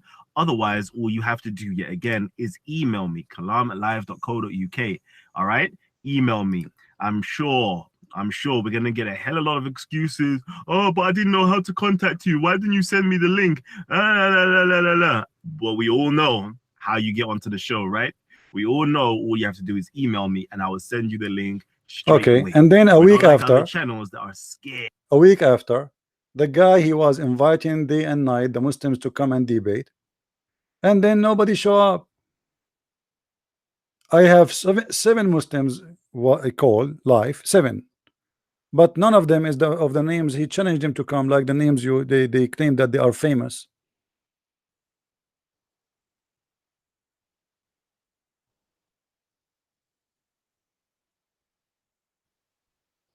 Let me see here if you mention the names of the guys. Something that's going to be spectacular, right? You know this? Do you know this? I know this. Do you know this though? That's the question. So yeah, we got Christian Prince coming on tonight. You know, this guy is absolutely phenomenal. Okay, absolutely phenomenal. And it seems as though we've asked several Muslims at Speaker's Corner. I'm talking. We've asked Muhammad Hijab. We've asked Adnan Rashid. We've asked Ali Dawah. We've asked so many different individuals, of the Islamic faith to come and debate Christian Prince. Every single one of them made a hell of a lot of excuses to say, I ain't debating Christian Prince. And from then onwards, I realized, okay, my Muslim community are shook to debate people that have a little bit of knowledge. They're so used to debating people that are completely ignorant, of Islam, the Quran, the Hadiths, and Christianity. They love that. They love, easy pickings. Even at Speaker's Corner, I hear it a lot. Okay, and this is what. Let me quickly do this. This is why I hear at Speaker's Corner. I basically hear this at Speaker's Corner that I want to speak to new people. I don't want to speak to the old people. I want to speak to new people. And when I'm like, huh, you want to speak to new people? And when I see it, I say, oh, hold on. You're not picking on like young Christians. You're not picking on people that are, cultural Christians rather than people who are actual Christians who are, really well read, really well studied. I'm like, oh, I see the game. It's all about scoring points. No one there really wants to debate somebody that actually has knowledge that could actually challenge them. I'm like, oh, interesting. So tonight, I don't know. I doubt it. Okay, I doubt it. 100% doubt it. Yeah, that we're gonna have anybody from the Muslim side come on to simply debate or ask some troubling questions to Christian Prince. Actually, I'm going to invite you guys, okay? Because I know some of you guys are going to be too scared, all right? I know my Muslim audience is going to be a bit too scared, so it's okay. Don't worry. I'm not going to hold that against you, my Sunni Muslim brothers. I'm not going to hold it against you.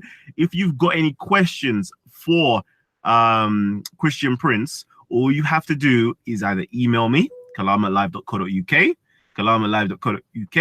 email me, or you can simply drop your questions inside of the comment section. All right, after this video is finished, all you have to do is drop your questions inside of the comment section. Preface it, Christian Prince, the Bible says this, Christian Prince, you said this about the Quran, but you know what way is there? That's all you've got to do. Yeah. That's all you got to do. So if you're up for a challenge, okay, come on in. All right, already seen. I'm not going to be sending out none of the links to anybody. If you've got my personal contact details, contact me and let me know you want to get onto the show. Otherwise, all you have to do yet again is email me, kalam@live.co.uk. All right, email me. I'm sure I'm sure we're gonna get a hell of a lot of excuses. Oh, but I didn't know how to contact you. Why didn't you send me the link? Anyway, guys, did you hear how he invited all those names you mentioned to me always? Muhammad, Hijab, Dawah, Potato, Adnan, Rashid, all those who they claim that they are people who knows Islam, and yet all of them, they are potatoes who run away. So don't ask me why you don't debate this guy and debate that guy. They will not debate me. They debate only if they knew that there's somebody they can.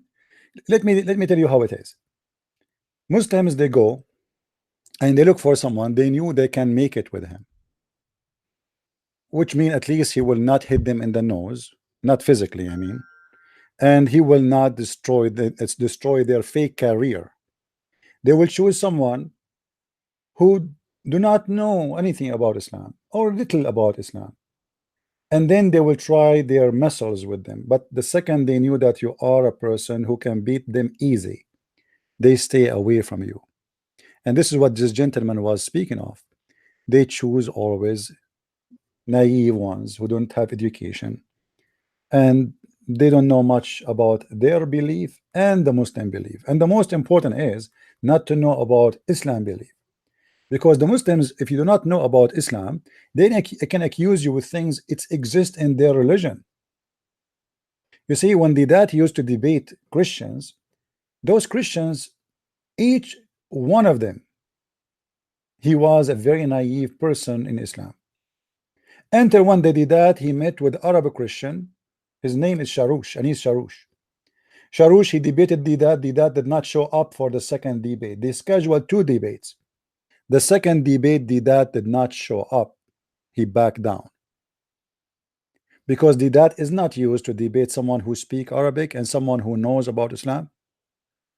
They always debate someone. It was a mistake. They should not do it again. And this is exactly what the Muslims do.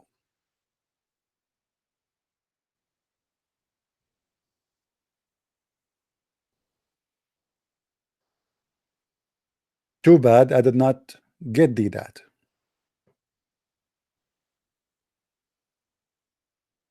Maybe we will get the next that. And all of them, they are copy paste of each other. Like, you know, Zakir Naik, he start copying that, and then now there's a guy is copying Zakir Naik. All of them, they are copy of each other. But there is somebody is asking a question. Why in the Quran it says that Allah made no miracle?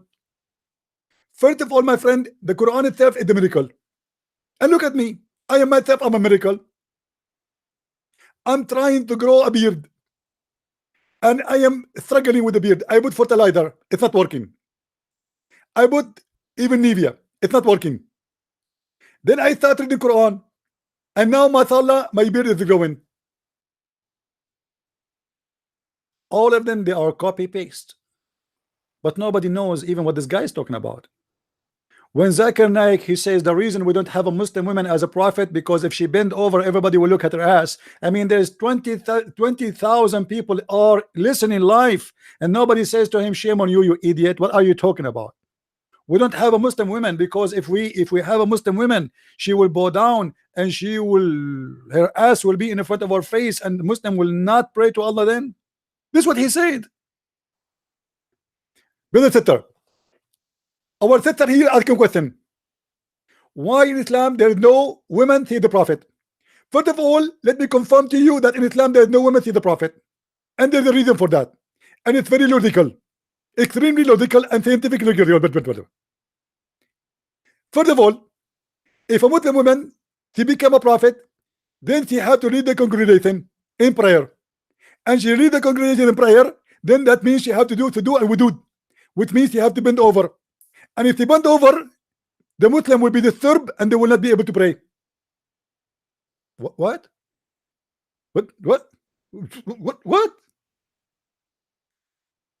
And the Muslim like, hey brother, amazing, so beautiful, the explanation. Look at this woman now, she does not know what to say.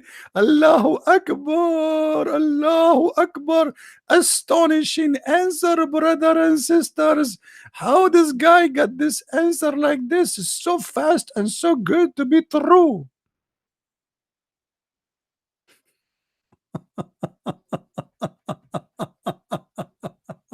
uh, uh,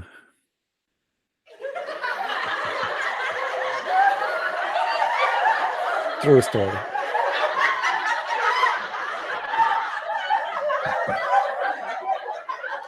Do we have any Abdul?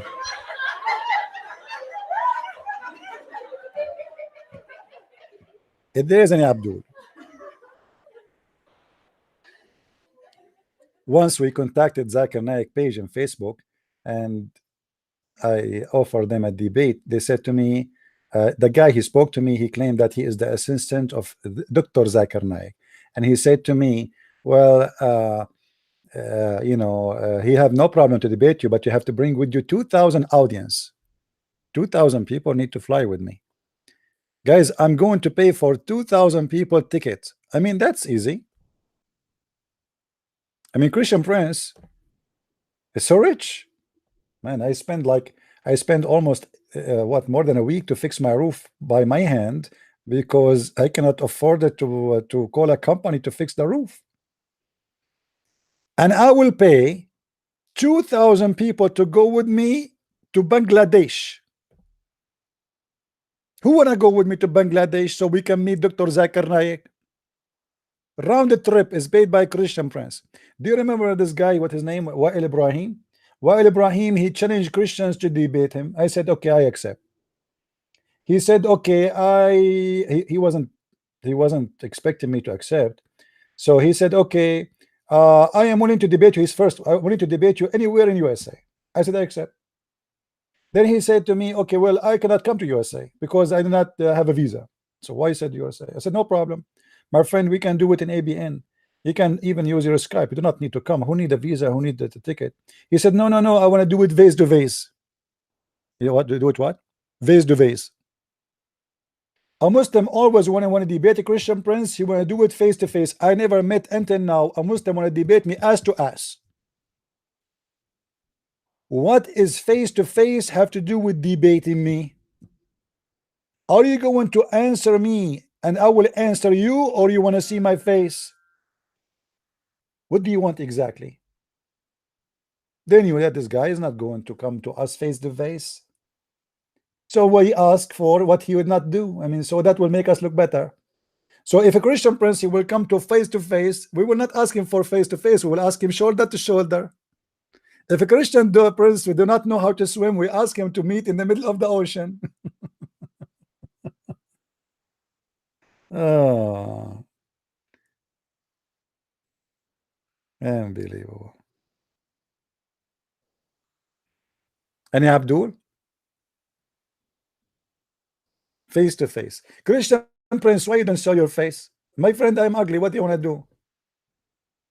I mean, what I look like Ahmadinejad in the best in this is after I dress a suit and a tie. What I will do? Why I want to show my face? What do you want from my face? I show you the reference. I show you the answer.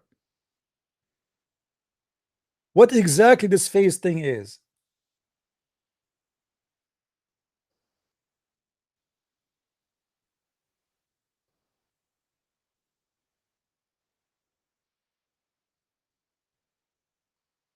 So now, do we have any Muslim? Last time we received a call in Skype from a Muslim, he was naked. He have a picture of himself naked.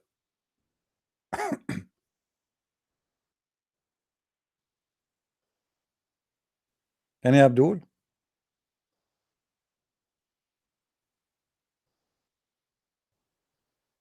Once in the chat room in Paltalk, I enter, like I saw a Muslim chat room. It was really huge. So I became curious. I want to know what's happening in this room. Why it's so huge?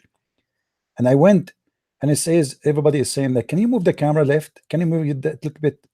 So I said, what camera left? What camera up? What those guys are looking at? You know. And then I click at the camera to see what this camera. There is only one camera in the holy chat room, and there's hundreds of people there. And everybody is saying like, wow, amazing. What is that? And then I opened the camera. I found a Muslim woman. She have a camera next to her foot. Next to her foot. And the whole mad crazy people, they are asking her to move the camera. Can you move it to the left? Can you move it to the right? I see a toes. They are amazed with her toes, my friend. Unbelievable. If a toes of a woman drive them crazy, imagine the versions in the Quran, what they will do. Any Muslim?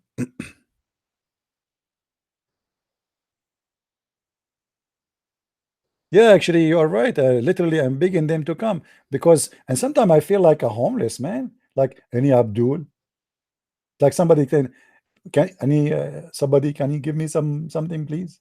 Any Abdul? Huh?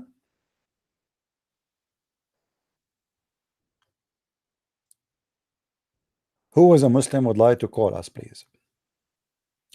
Okay, we will change the topic if a Muslim call us. Promise. Anyone?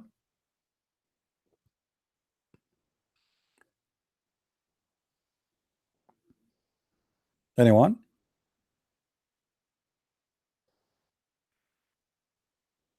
Who is a Muslim want to tell me something good about the Prophet of Allah Muhammad? Anything. I don't want to hear something bad.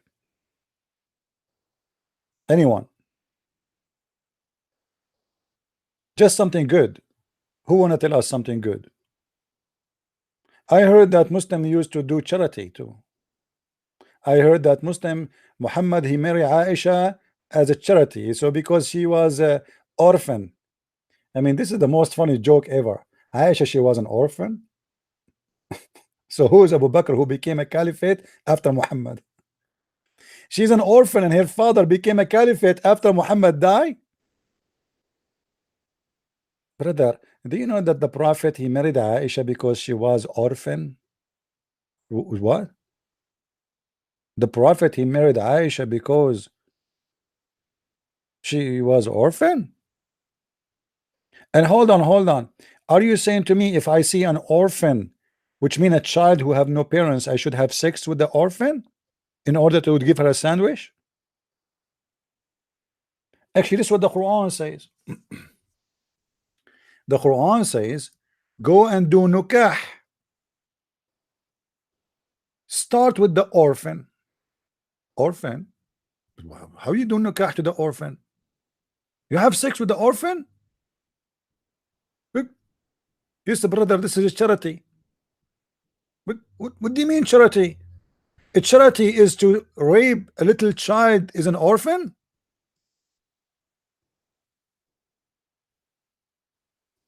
Unbelievable.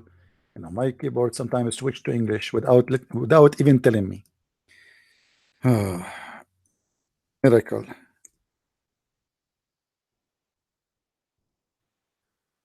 All right. If you go here, you will see Muhammad saying the following: وَإِنْ خِفْتُمْ أَلَّا تُقْسِطُوا فِي الْيَتَامَى فَانكِحُوا or فَأَنكِحُوا مَا طَابَ لَكُم مِنَ النِّسَاءِ مَثْنَى وَثُلَاثَ وَرُبَاعَ. What is that? What is that? Muhammad is making poo-poo.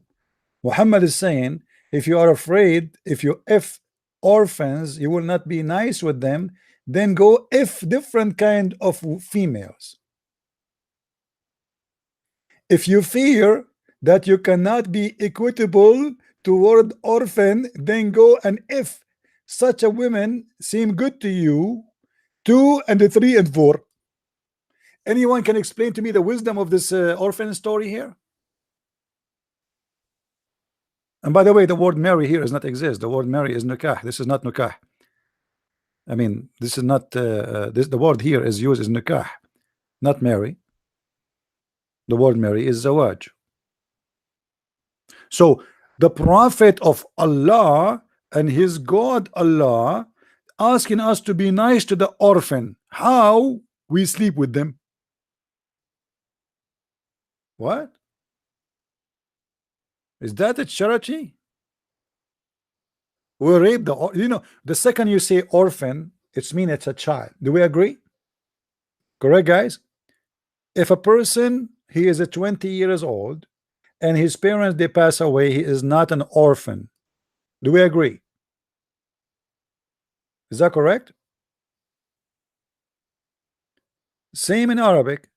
A person who is a man or a woman and their parents pass away, we don't call them yatama, which is orphan. We don't call them yatama. Yatama is somebody is a child, he have nobody to take care of because his family they die away, they pass away. So the Quran speak about orphan, and we should take care of them by sleeping with them. Okay, how we can sleep with the orphan? You tell me. What kind of religion is asking me to go and sleep with the children who they are orphan in order to do charity?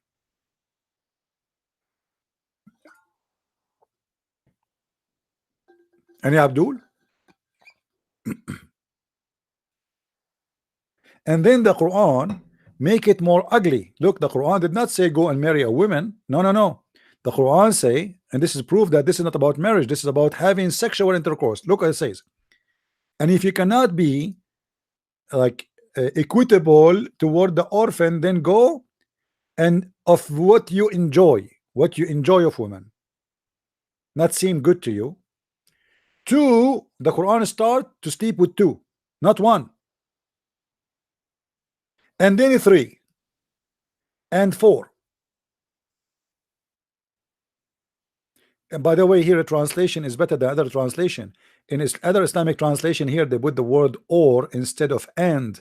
You notice here it says and. This is correct because in Arabic it says wa. Wa in Arabic mean and, not or.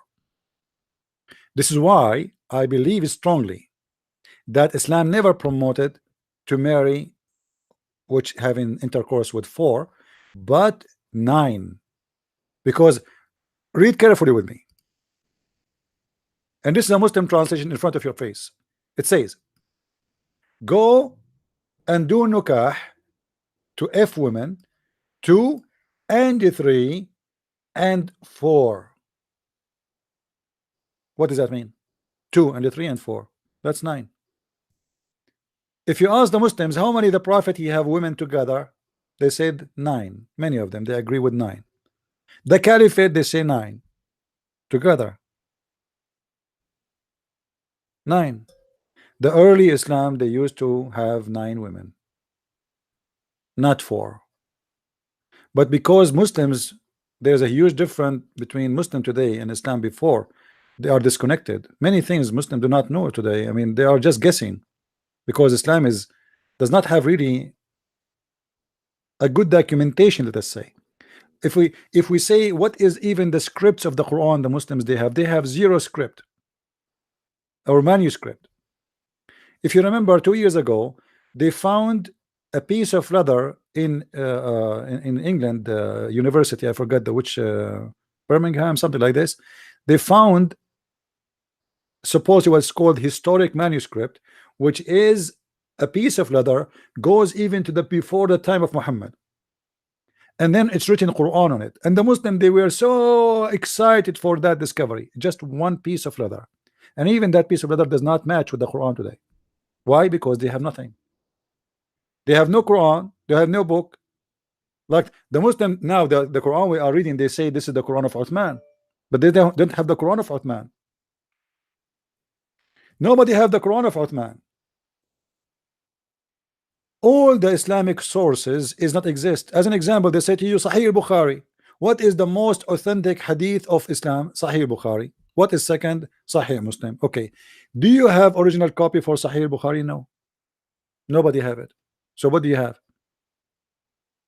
They have books written by people saying, claiming that this is what they learned from Sahih al-Bukhari. Same as the Quran.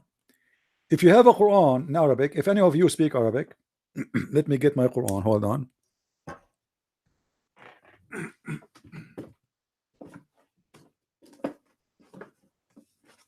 All right. In this Quran, in page number A, where is page number A? Which is at the end of the Quran in Arabic.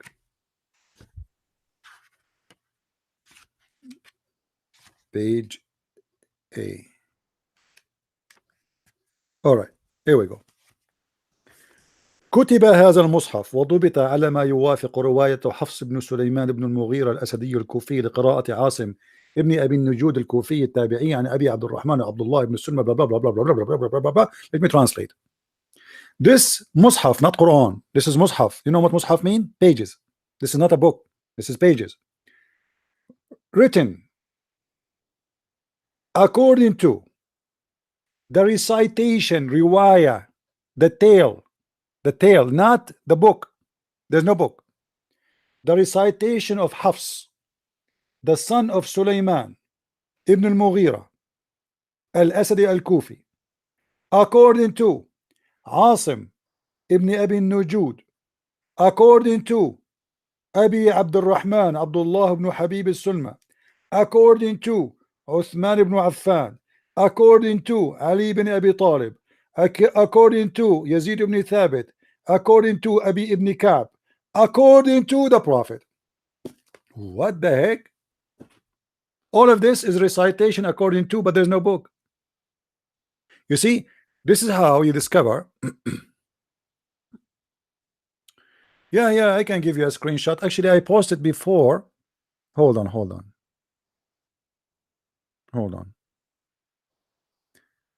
Let me do this. Because before I made a video about it, but I think I posted I posted a print in Patreon page before. Let me see if I can find it here. But this will go way back, so I have to go way back. Let's see. Let me search, please. Hold on.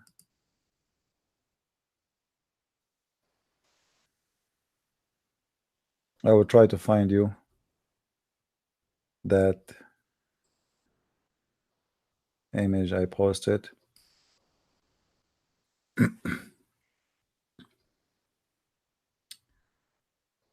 All right, where? I'm looking, but for sure it's there. You know, I did not take it off. But give me time. This website doesn't load all the posts right away. You have, here we go. Okay, I found it. Look with me. This is exactly an image from the page I am reading.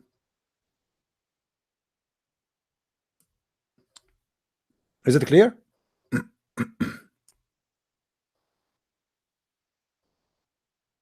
So you see here the word here, riwaya.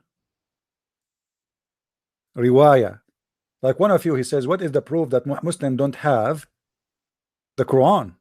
My friend, even in the Quran they have, it says, this is the recitation, the tale, recitation, riwaya. You see the word here? Let me make it in blue. Hold on.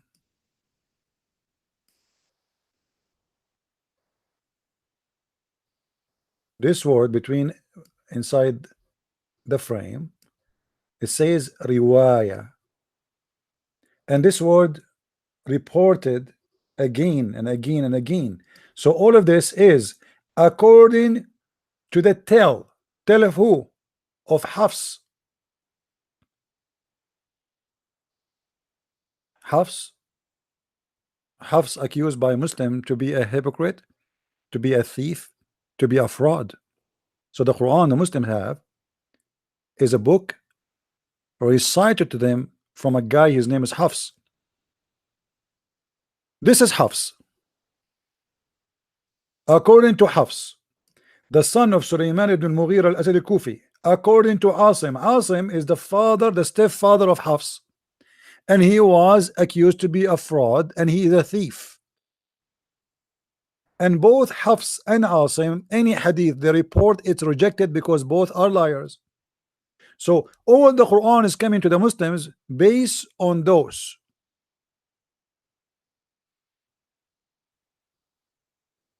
And then if we ask the Muslims, which year was Hafs? They will say about 200 years after Muhammad. Where is the book of Hafs? Nobody have it.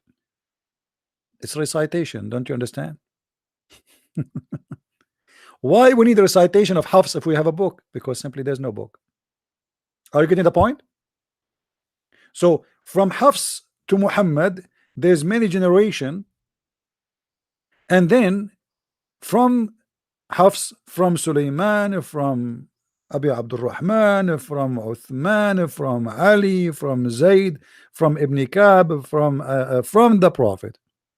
All from. Nobody have the original book of Muhammad.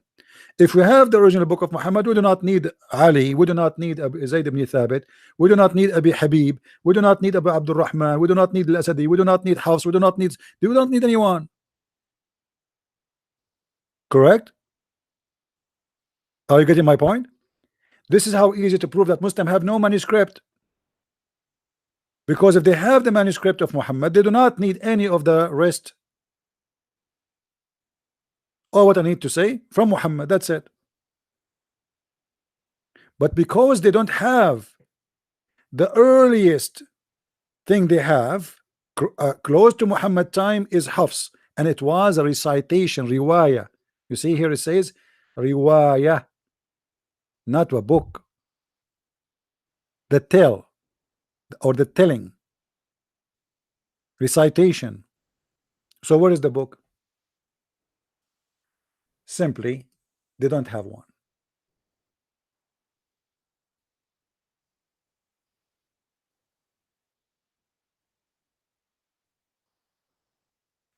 Do we have any Abdul?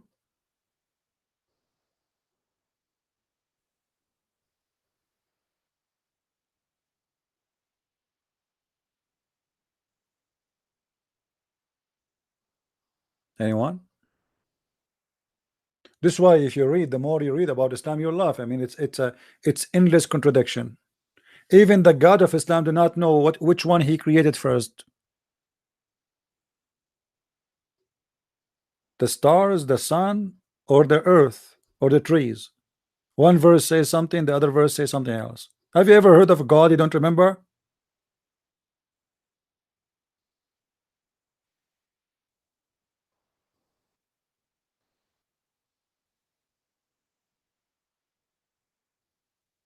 What kind of God is God? And the Muslims, this is why I say it's very important for you to know Islam before you debate Muslims. This is the mistake many Christians they do. They think, okay, I know I have a good information about the Bible, so what I will do now, I'm going to debate the Muslim Abdul, for I know how to answer them about the Bible. And the friend, don't do that. Don't waste your time. First of all, if you have a virus in a computer, are you going to install a new software, or you are going to format the computer first, and then you can install a clean computer, clean window, clean whatever? You have to destroy the virus. And the virus, this guy is not listening to you. Whatever you say to him about the Bible, he will not even listen. The second you start hitting him from his religion, as an example, I debated, I don't want to say thousands, if not tens of thousands of people. Once a Muslim, he said to me, Christian Prince, not once, many times actually, Christian Prince, the Bible says that God created the sun in Wednesday. How you explain such a stupid thing? So the earth was without light for 4 days. And he was so happy. I said, Abdul, are you sure that this is wrong? He said, yeah, for sure wrong. This is stupid. This is stupid. I said again, are you sure that this is wrong? He said, I'm telling you, are you sure? Are you stupid? Are you deaf? You're a Christian and deaf. No wonder you are a Christian. You don't listen. Huh? I'm telling you, I'm sure. And I said, are you sure you are right? He said, what's wrong with you? Keep saying to me, I'm sure. For sure, ask anyone. This is very stupid. This is only crazy, donkey crazy people will say that. And I said, okay, hold on. Hold on.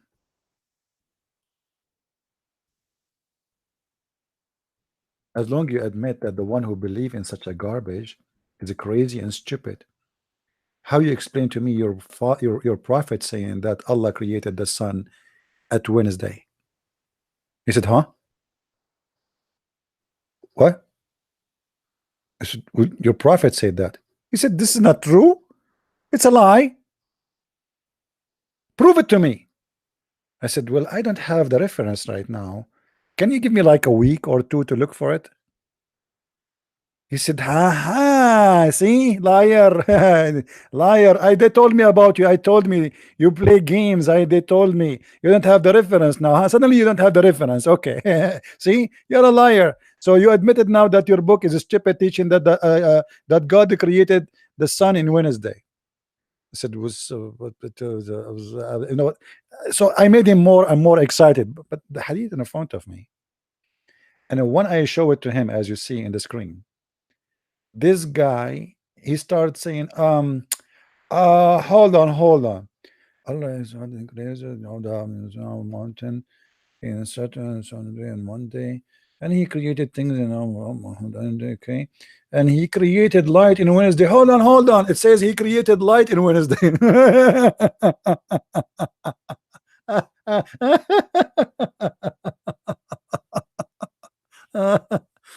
I said, Abdul, so Allah created light in Wednesday.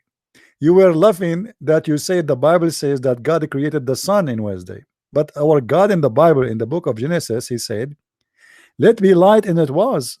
Before he created the sun, there was light exist already. So we don't have darkness. We don't have darkness. Light is created in your religion, not in mine. Your God remembered to create light in Wednesday.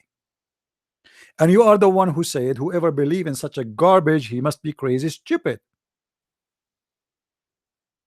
Do you see why I say it's very important to know Islam?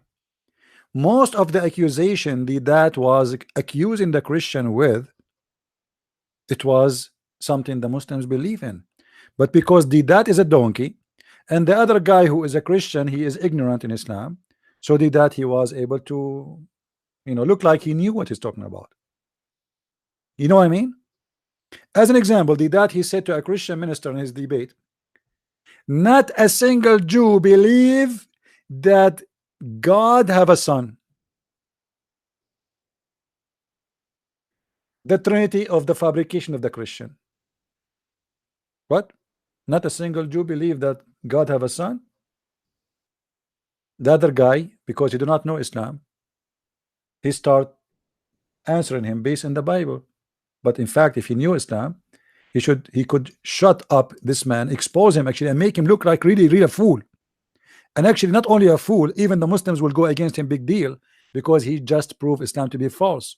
Because the Quran says and witness that the Jews, they worship a man, his name is Uzayr, and they say he is a son of God. So what do you mean not a single Jew? He said to him, if you search the whole Old Testament, you will not find nowhere the Jews believe that God have a son. He's talking about who? About the Jews and the Old Testament, the book which Muslims accused to be corrupt. But the Quran chapter 9 verse number 30 says that the Jews believe that God have a son, his name is Uzayr, and the Christian believe that God have a son, his name is the Messiah.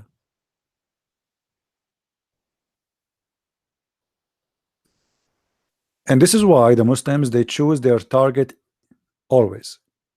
Someone he don't know much, someone is young, someone he have no knowledge, someone don't have education. You know, they ask you a simple question, then the second they notice that you know, they stay away from you.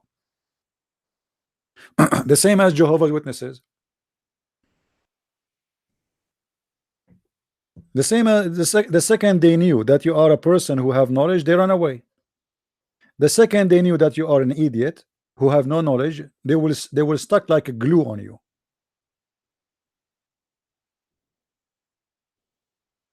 I don't have Jehovah's Witnesses to come into my door no more. Why? Because they came first time, second time they learn. That's it. They learn their lesson. Once I got Jehovah's Witnesses, the first day I got two. The second day they brought one with them, and then they decide to leave Jehovah's Witnesses. The third guy, he refused to you know, he was so angry from them. It took me 2 days, 2 meetings. They never come to my door unless it's like they don't know, like they are new in the area.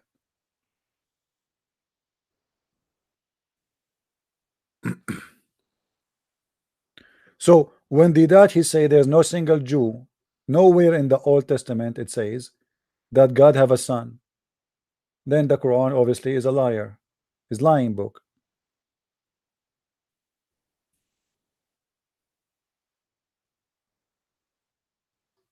Do we have any Abdul wanna call us?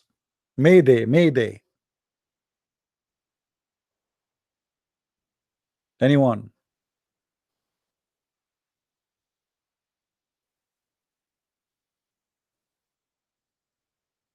And you know, Jehovah's Witnesses, when they see me right away, they think I'm a Muslim.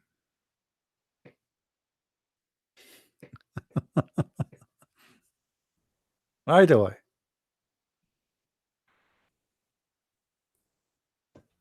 Oh boy.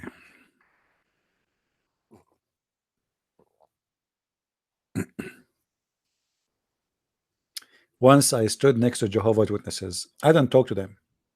But each time a guy he stand to, you know, like they ask him to talk to him and he start talking to them, I get closer and I start talking. Trying to save the victims, you know.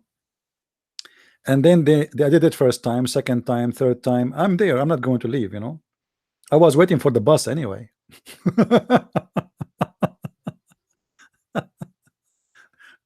So they start talking to somebody, and then the guy he said to me, "Why each time when I talk to somebody you get involved?" I said, "Is that problem?"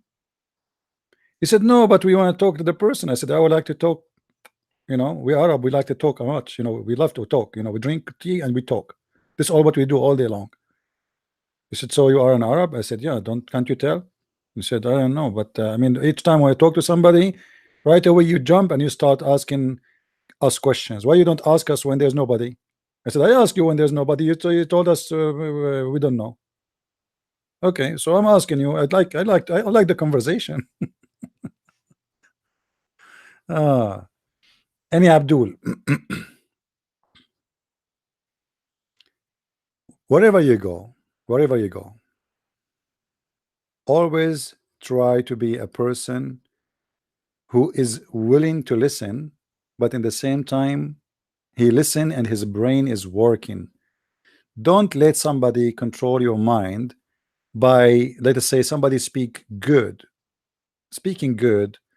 sound good. Like, you know, there's many people they say, I like to hear the Quran because it sounds good. My friend, the Quran is a stupid book. What sound how it's going to sound good to you if you do not know what the language is saying? So you are the same as any Western. You listen to some songs in the Thai language. Like you go to Asia, you will find European person wearing very funny clothes. I mean, where do you get this clothes from? European, they have obsession with other cultures. This is the fact. So when European he go to Thailand, suddenly he's a Thai.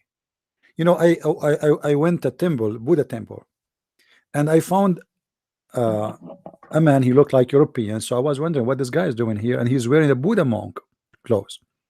So I start talking to him, and he starts saying to me, "Well, I like Buddhism because it's not like Christianity." He said to me like that. He said that to me. He don't know he's talking to who. I said, "So why? What? Like why? Why supposedly what not like Christianity? What Buddhism is teaching you?" He said a lot of better things. I said, "Okay, where are you right now? Where you live? Are you here visiting or you are?" He said, "I live in Thailand." I said, "Okay, you live in Thailand. Why the Buddha monks don't stand to protect women in Thailand? Why in Thailand, the country of Buddhism, prostitution is all over? I mean, it's mad." I saw, there's a video on YouTube, you can watch it too. I saw a monk walking next to a bunch of girls beating the hell of a girl alone, and the monkey was just watching, standing there as if he don't care. What Buddhism is teaching you, my friend? Why it's better than Christianity?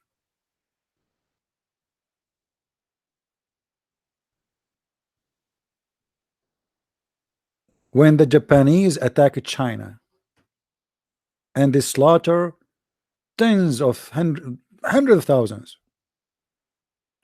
where is the Buddha's religion, and where is the monks, and where is the teaching of peace? Fight your anger.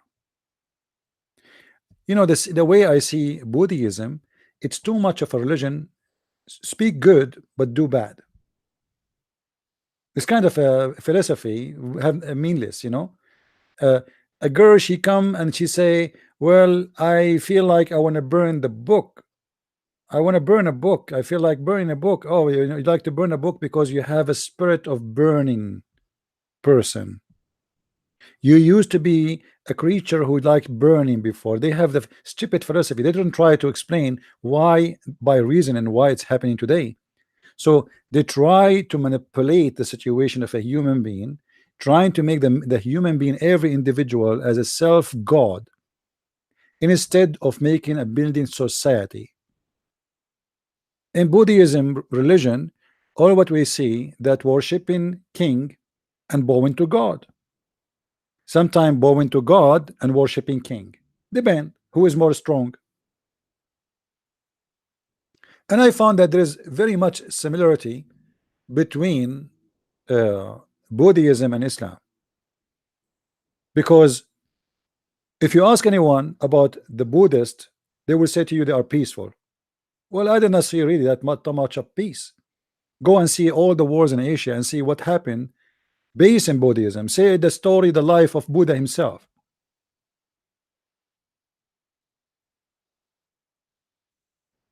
Any belief, regardless if you think it's a cult or it's a true belief, if it is have two stand, one stand is just, let us say, speech stand, a moral, but it's not in the ground.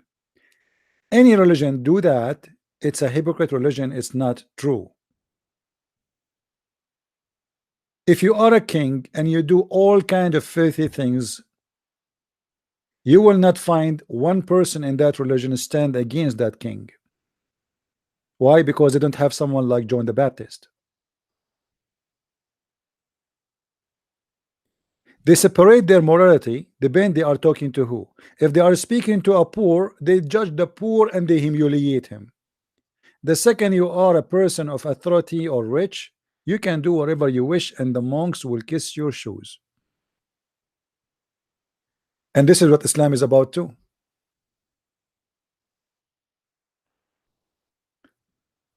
You listen to Muslims, you think Islam is a religion, teach charity, love, peace, but the second you go inside, you will find that this is the opposite. You see, there is people who like to make their grave look so good, thinking that if they make the grave look good, it's not going to be grave no more. You're wrong. It's a grave. And this is what those religions try to do. They try to make it look nice from outside. Oh, we are people who dress white, we pray 5 times a day. But then, okay, what is your prayer? Your prayer is cursing others. Your prayer is a prayer of hate. Oh, we Muslims, we know we've been we taught love and justice. Okay, but you say that we can go and kill someone don't believe in Islam and take his wife because this is justice. We can go and rape the woman who is not a Muslim because this is justice. We can force you to pay jizya as a penalty and this is justice. If a Muslim kill non-Muslims, the penalty of killing non-Muslim is half the price of killing a Muslim. So they speak too much about good, but what they say is not what they do. And I see that the same exactly happen in Buddhism.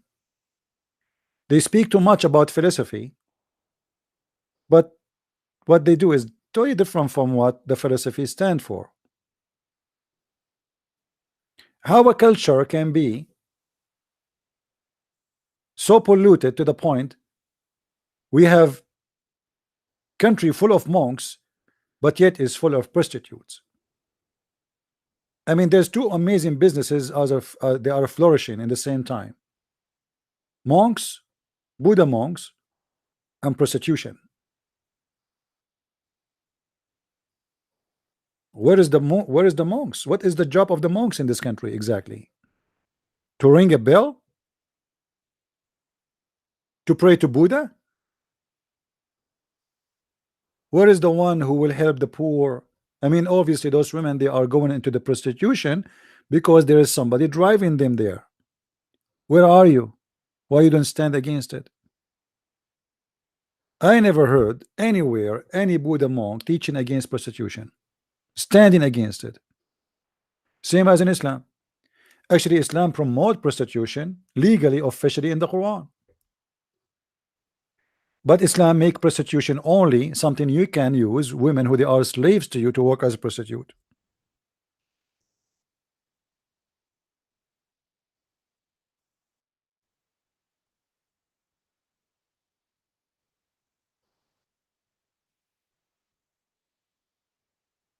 Do you see it? Force not your slaves into prostitution if they desire not to do so. But if you force them, Allah is all merciful.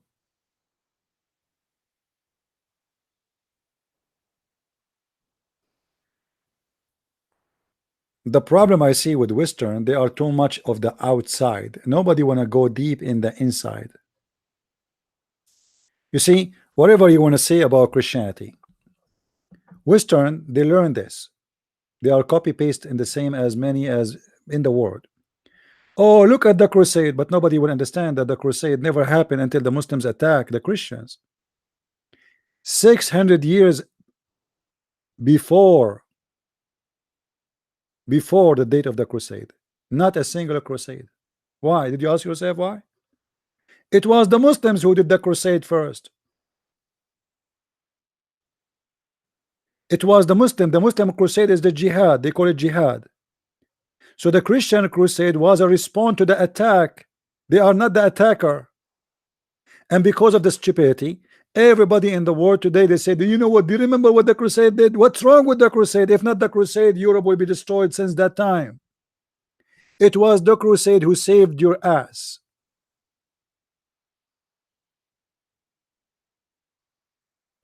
If not the crusade, all of you will be slaves of the Arab by now. Me, myself, I will be owning like 2,000 of you. As an Arab coming to Europe, what you can do about it? But because of the crusade, you've been saved. The crusade did not send a letter to Muhammad saying, convert to Christianity or we will kill you. And the same lie repeated all over. Like the Spanish, they occupy America and they force people into Christianity. That is a big fat lie. The one who spread the Christianity, it was monks, missionaries, not men with swords. That's a big fat lie. The same as they say to you that when the American came to America, they killed all the Indian. That's a big fat lie. And just to let you know, in America today, if you are an Indian, native Indian, you don't pay tax, which means they are treated better than anyone. Tax free. They don't even need to report a tax. And this is the biggest burden in any American. In the Middle East, the Muslims, they took our land. They occupy Egypt, they occupy Morocco, they occupy Tunisia, they occupy Libya, they occupy Syria, they occupy Iraq, and now the citizen of those countries, if they are not Muslims, they have to pay jizya. They are not even considered a citizen.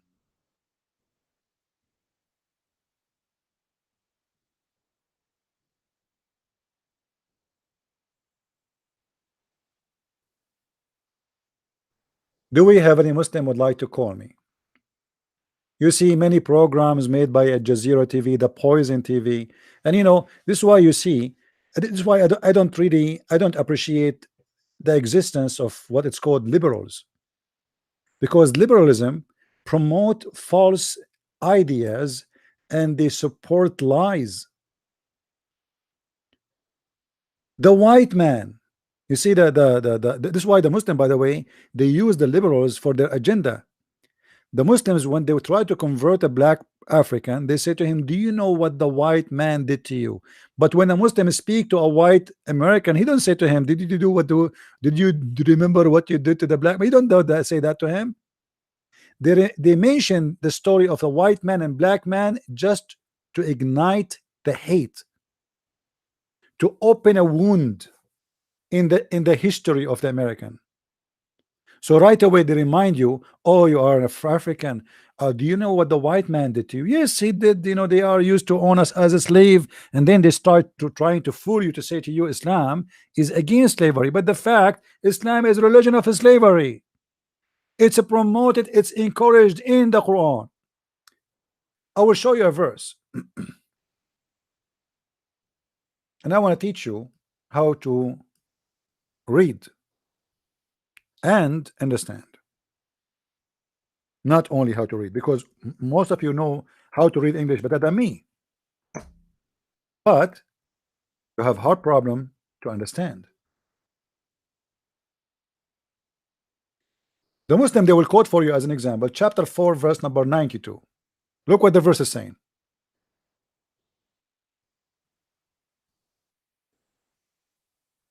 If a Muslim, he commits sin, as an example here, killing, never should a believer kill a believer. Islam teach morality. A believer should not kill a believer, but you can kill non-believer. You remember what I was saying just 5 minutes ago? They make speeches about good supposedly, but their good is evil. I mean, what kind of cult it teach? A believer should not kill a believer. Obviously, by saying that, you are saying we can kill non-believers, right? Do you agree, guys? It's like saying a white man should not kill a white man. That's mean you are saying that you can kill non-white. Correct? Or if you say a black man should not kill a black man, as if you are saying, okay, we can kill anyone is not a black. This is evil. And then he continues saying, but if it so happened by mistake, the only way is allowed to happen is by mistake. Otherwise, you will be punished. Okay? And one so kills a believer, it's ordained that he should free a believing slave. Like, hold on. The Muslim, they use this to say to you, see, Islam is against slavery. Correct? But anyone notice here what happened? I want to see who of you really he got it. What is the point of a freeing a slave? Somebody tell me. Is that a good? Is that something good? Or Islam promoting something good? Or this is something evil?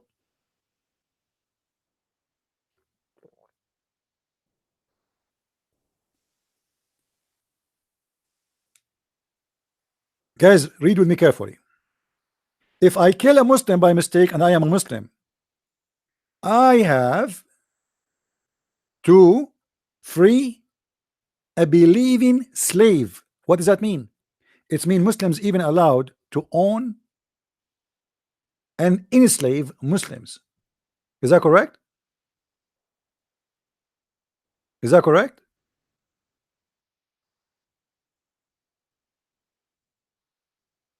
In the top of that, it's a penalty, not a charity. It's a penalty for the killer, so he will not kill. You see, Muhammad is not saying a free slave anyway. It is a penalty.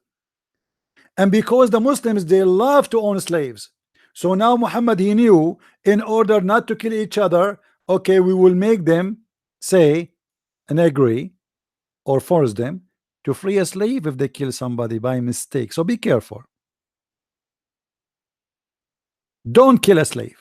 Don't call a free man.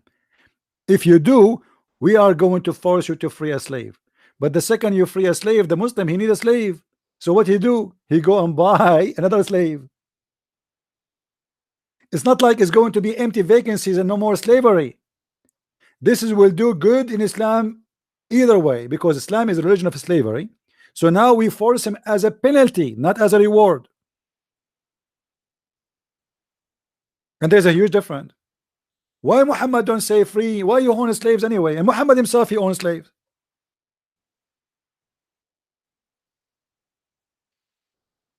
The Muslim, they keep reporting for us Bilal, and Bilal, Muhammad, he died and still Bilal is a slave.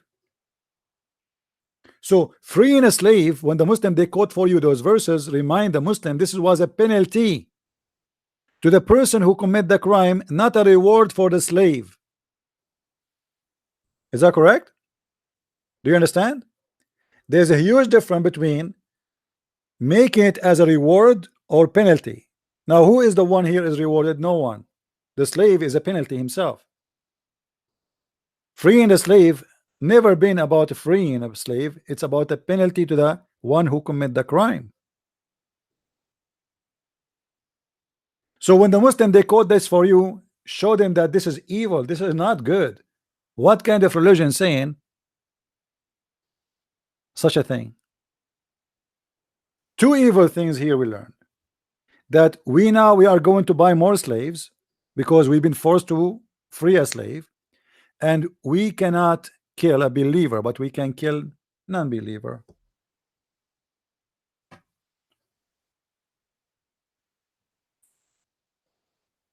And the Muslim, when they say to you about the white man own slaves, did the white man Muhammad own slaves too? And they are African? The answer is yes. Hypocrites. So why they are mentioning to you as an African the white man owning slaves? Who is the one who captured your grandfather? Do you know? All the African who they are in America or in Europe, their grandfather, they were captured by the Arab, or what they call themselves Arab in North Africa, specifically the Muslims. Libya, Algeria, Morocco is the biggest slavery market in the world. Actually, until now, there's tens of thousands of black slaves in Libya. Nothing changed. And nobody care. You see, I just remember to mention something.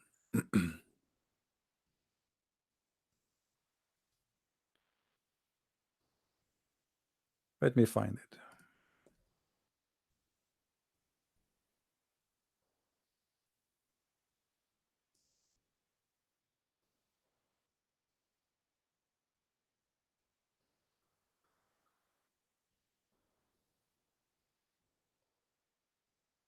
I don't know how many of you heard about tsunami in Indonesia. And I was shocked about the number of people get killed. But yet nobody really talking about it. I mean, it's just a line in the news.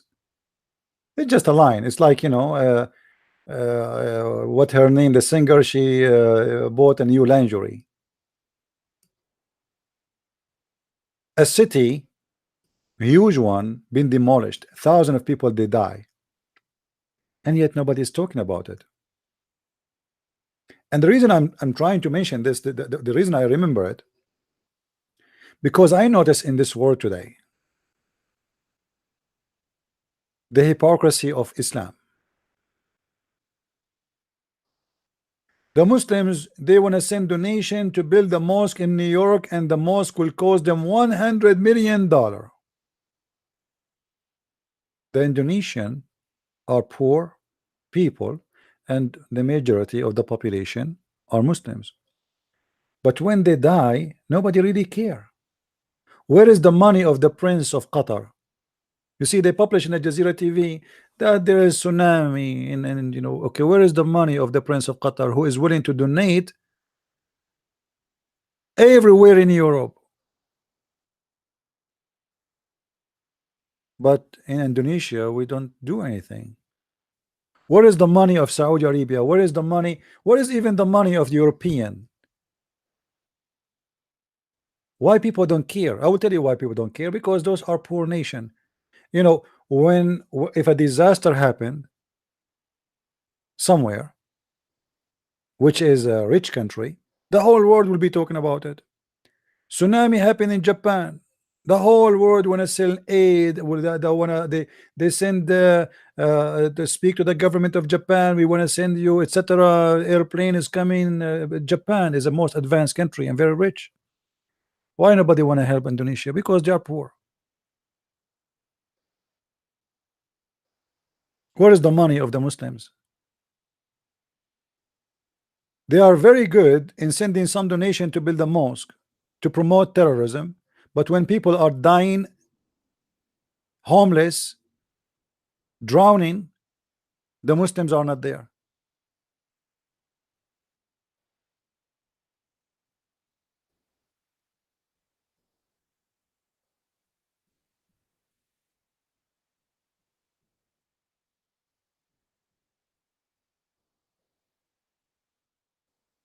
If you see those pictures, I mean, it's really crazy.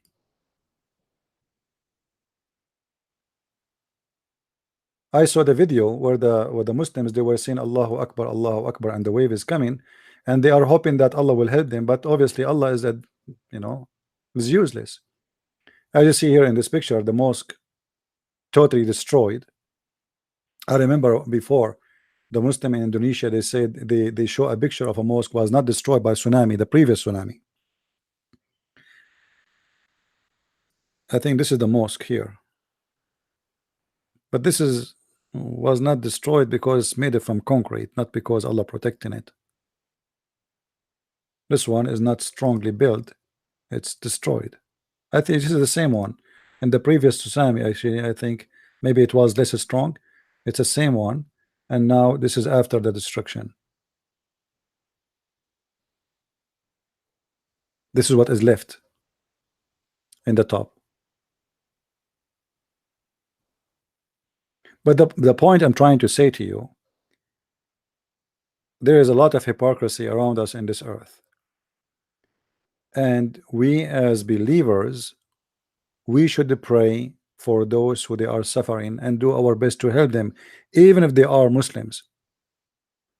At the end of the day, those are victims and they are poor people, they need help, and we as a Christian, we've been ordered to love everybody.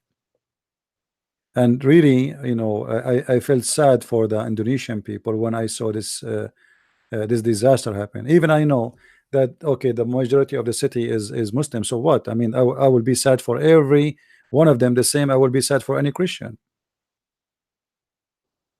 Happiness will be in heaven of God for one person is saved. So imagine we hear a news about a city is destroyed.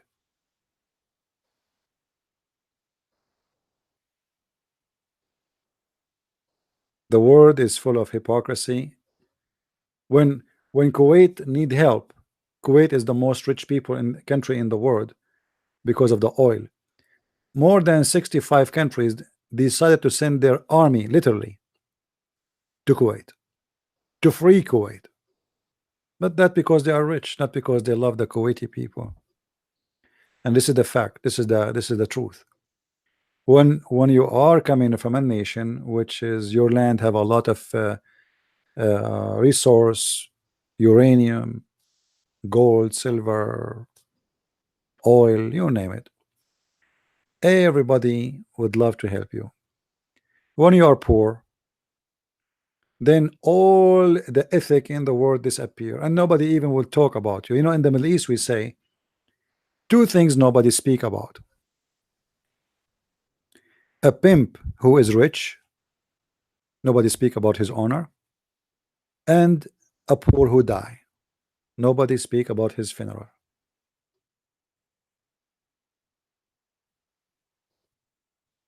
And nothing changed. People want to remember only what they think is good to remember.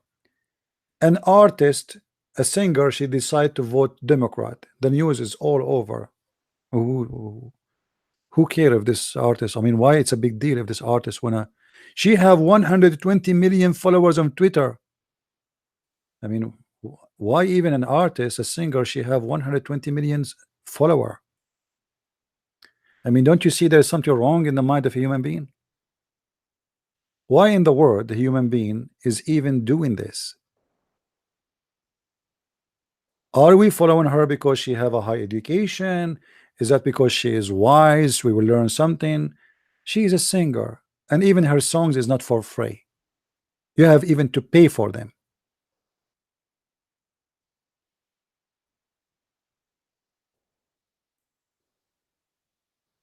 The media is full of stupid news, but tens of thousands of people dying, nobody care. Who is going to watch? This is the nature of a human being. You say to somebody, there is somebody is sick, we want to go and help him, and say to other person or the same person, there is party, we want to go. You want to go and see which one he would like to go.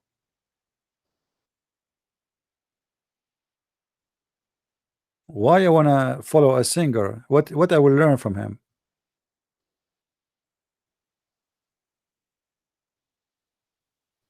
As we speak today, Trump, he was meeting with the rap music, rap singer, whatever, I don't know his name. And I said to myself, I mean, how silly this country is.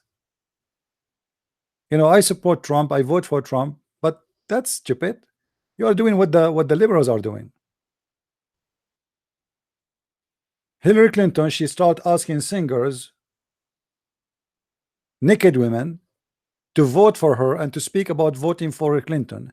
And now you are doing the same. I mean, why? Are we really going to vote to Trump because of a rap guy?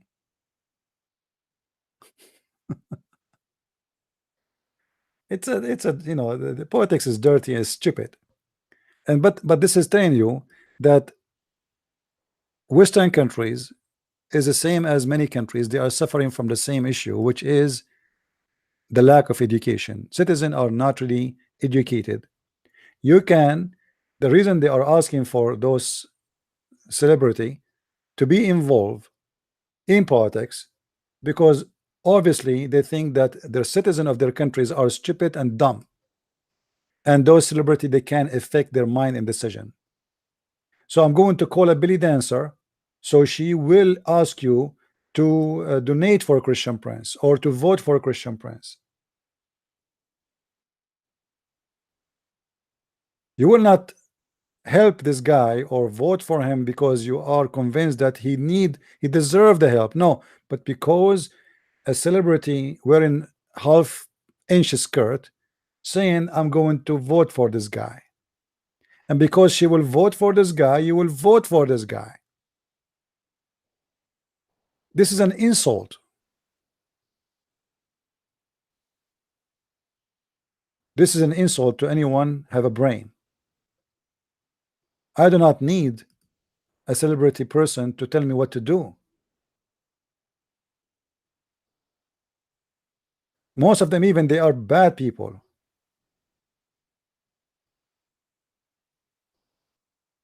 Yet they are the one who will decide for me who is going to be my president.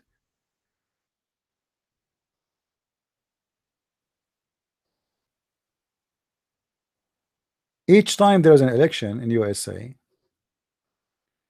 you will find 10 of actors are involved in attacking, especially usually they attack a Democrat, because most of the actors, 99% of them, they are excuse me, liberals, and they are exist in two big cities, which is either New York or in California, in Hollywood. All of them, they are liberals, and then suddenly they start making fun of you if you are teaching people good ethic. A woman, she is a virgin and she is 20, she is the joke of her friends, and those TV stations, they will make fun of her. That is their ethic. If you are a person who preferred not to be gay, they will say you are person who teach hate. If you are a person who say I don't like Obama, they will accuse you right away that you hate black people. They always have a frame to frame you inside. It doesn't matter what you do the second you don't agree with them. And not only that, they teach violence, the same as Islam. This is why I see Democrat or liberals, they are the same. They are the left-minded people. They are in bed with Islam. They teach violence. They do violence. Trump, he won the election. They start burning cars, smashing windows, attacking stores, attacking people in the street. I mean, Trump, he won. We don't see the one who you accused him to be racist, who you accused them to be savage. They did not attack anyone, and they did not burn cars.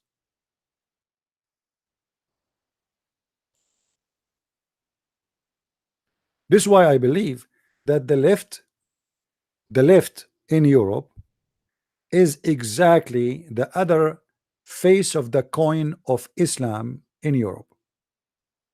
This is why both of them, they are in bed together. Isn't it weird that the left, who supposedly defend the right of women, they try to empower women, but yet they defend Islam, which is the opposite? The agenda is very simple. As long those guys, they don't like Islam, so we sponsor what they don't like. As simple as that. And we use the Muslim card as a political agenda. Oh, he hate Muslims.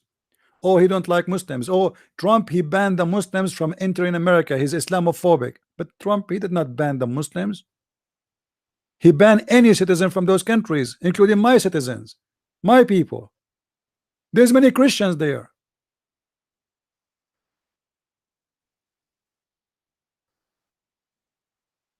He did not ban the Muslims, and the same order signed by Obama. It is Obama who made that decision. Trump, he just re-signed it again. It's expired and he re-signed it. How come nobody complain and nobody says Obama is Islamophobic?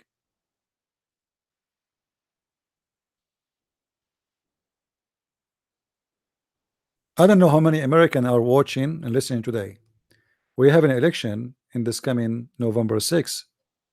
Please don't hesitate to go and vote. And me myself, I will be early morning in that day to do my vote.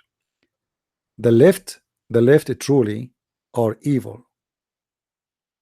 They are teaching people even to go and stand in the face of people who don't believe in what they believe, to use violence, to attack people.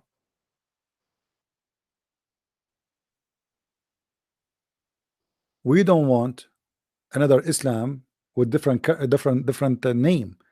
All what the left is about is the same as Islam. Will dictate to you what you eat, what you can say, what you cannot say, what you can speak, what you cannot speak, what you can dress, what you cannot dress. They dictate to you how you live. We don't want that. It's exactly the same as Islam. Islam, they force you when you what time you have to go, what time you have to come back, what time you have to wake up, what time you have time for a prayer, you have time for etc. And what you say, what you cannot say, what you eat, what you cannot eat, what you can dress, what you cannot dress. Islam and left, they are exactly two faces of one coin.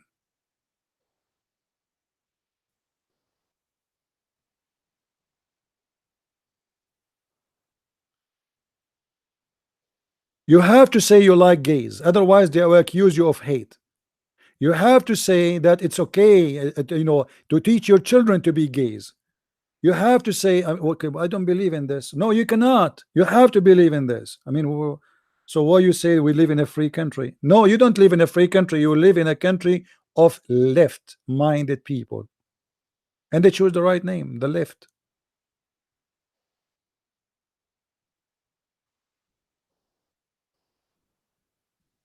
You see, since what they call themselves the left, they took over Europe. Europe is being destroyed every day. There's no freedom of speech in Europe.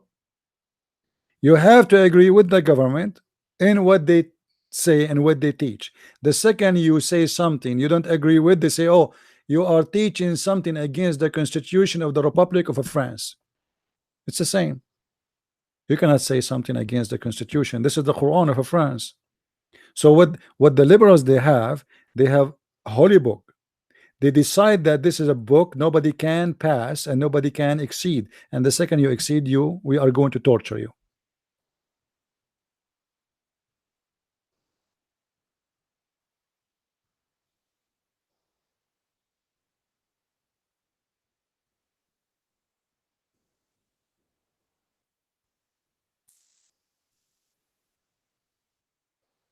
I think the left or the liberals are kind of a curse on America and on Europe for the abandoning God for long. And the curse symptoms increase more you stay away from God, and they are going to be more harmful, depend on how good you are to God and how you see. I believe that when we stay away from the Lord, we lose protection, and He leave us by our own. Okay, you don't want me, what I can do? And the Lord, He will not enforce Himself on us. He is not from the left who enforce His protection. His protection is a choice. You want Him or you don't want Him, it's up to you.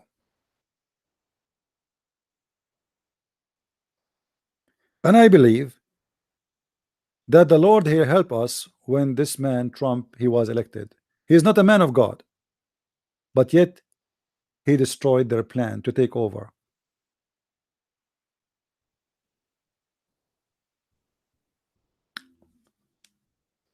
Everything they want is the opposite from what is right.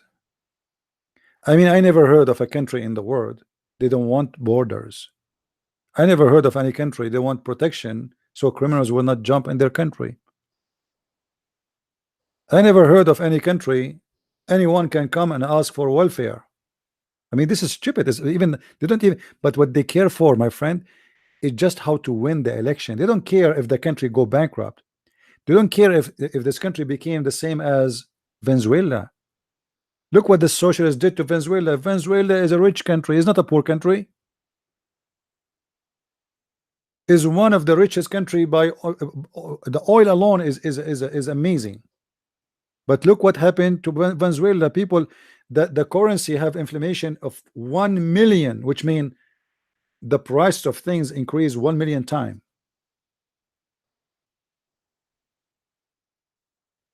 Why? Because it's run by socialists.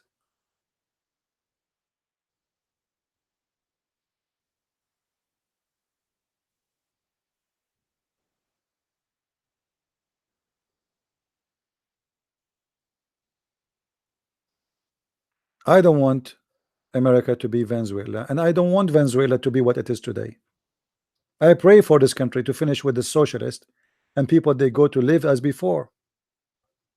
Since they have this guy, the previous president, the one who died by cancer, stupid idiot, he opened his borders to Iran and all the terrorists in the world and Hezbollah, and he became a friend with the terrorists, and the country is coming down and down and down.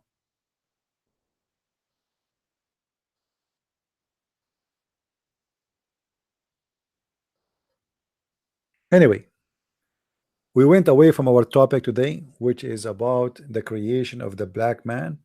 So I hope today we will, people they learn something good. And feel free, please, you can cut my video about where you think is the most important topic is. Speaking about this topic and repost it again in your YouTube. Feel free to cut the part which you think it's important to reload in your YouTube if you have a channel. And really, I appreciate those people. There's many people here. They are copying my videos and reloading them again all over. And I appreciate those people. And even they are getting more review more than me, which is really amazing. And I'm happy for them. And as I said, I don't care really if the video in my channel get 10,000 and your video, your channel get 100,000. At the end of the day, what we care for is the message to be delivered, not my channel. And there's nothing is called my channel. This is your channel. I never thought about my work as it's work done for my benefit, because this is not what it is. And this is why always I ask people, almost I beg them, please download my videos and post them in your channels. And I know that will take a lot of people from subscribing to me. And people will be confused, even where is the guy who's talking, where we can find him. That is not really the purpose of my work. We want people to be educated. But if you don't mind, when you download my videos and you post them again, if you don't mind, just post a link, says if you want to go and see him live, so we can get more people to see us live. Put a link for my channel, the one which is active at the moment, where we are doing live broadcast. Do we have any Muslim would like to call before we leave?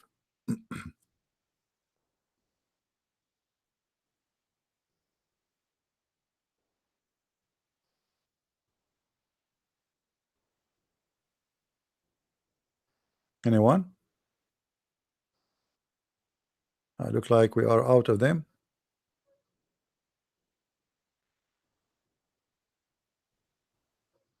All right. Well, look like we are done for today, guys. I want to say thank you. May the Lord bless you. And Ante, we see you. I will try to do broadcast tomorrow. Today, yeah, tomorrow I think I will do mostly. You will notice. You will see announcement about it in my YouTube, in my Facebook, and Patreon. And please don't forget, for those who like to learn, you can get my books, which is in Amazon. You can search Amazon.com, Amazon Germany, depend in your country. We have a list of books translated to many languages, and right now I'm working a book which is in the language of people of Malaysia, which I think people of Indonesia, they understand the book too. And I hope soon we will be able to publish it. The book is already translated and is going to be ready soon to be published. But it's taking some time because I'm busy with many things. But I hope soon I will be able to finish preparing the file for publishing. So I want to say thank you guys for being here. May the Lord bless you. And Ante, we'll see you soon again. Christ is Lord, Islam is false. And see you soon. I mean to that. Bye-bye.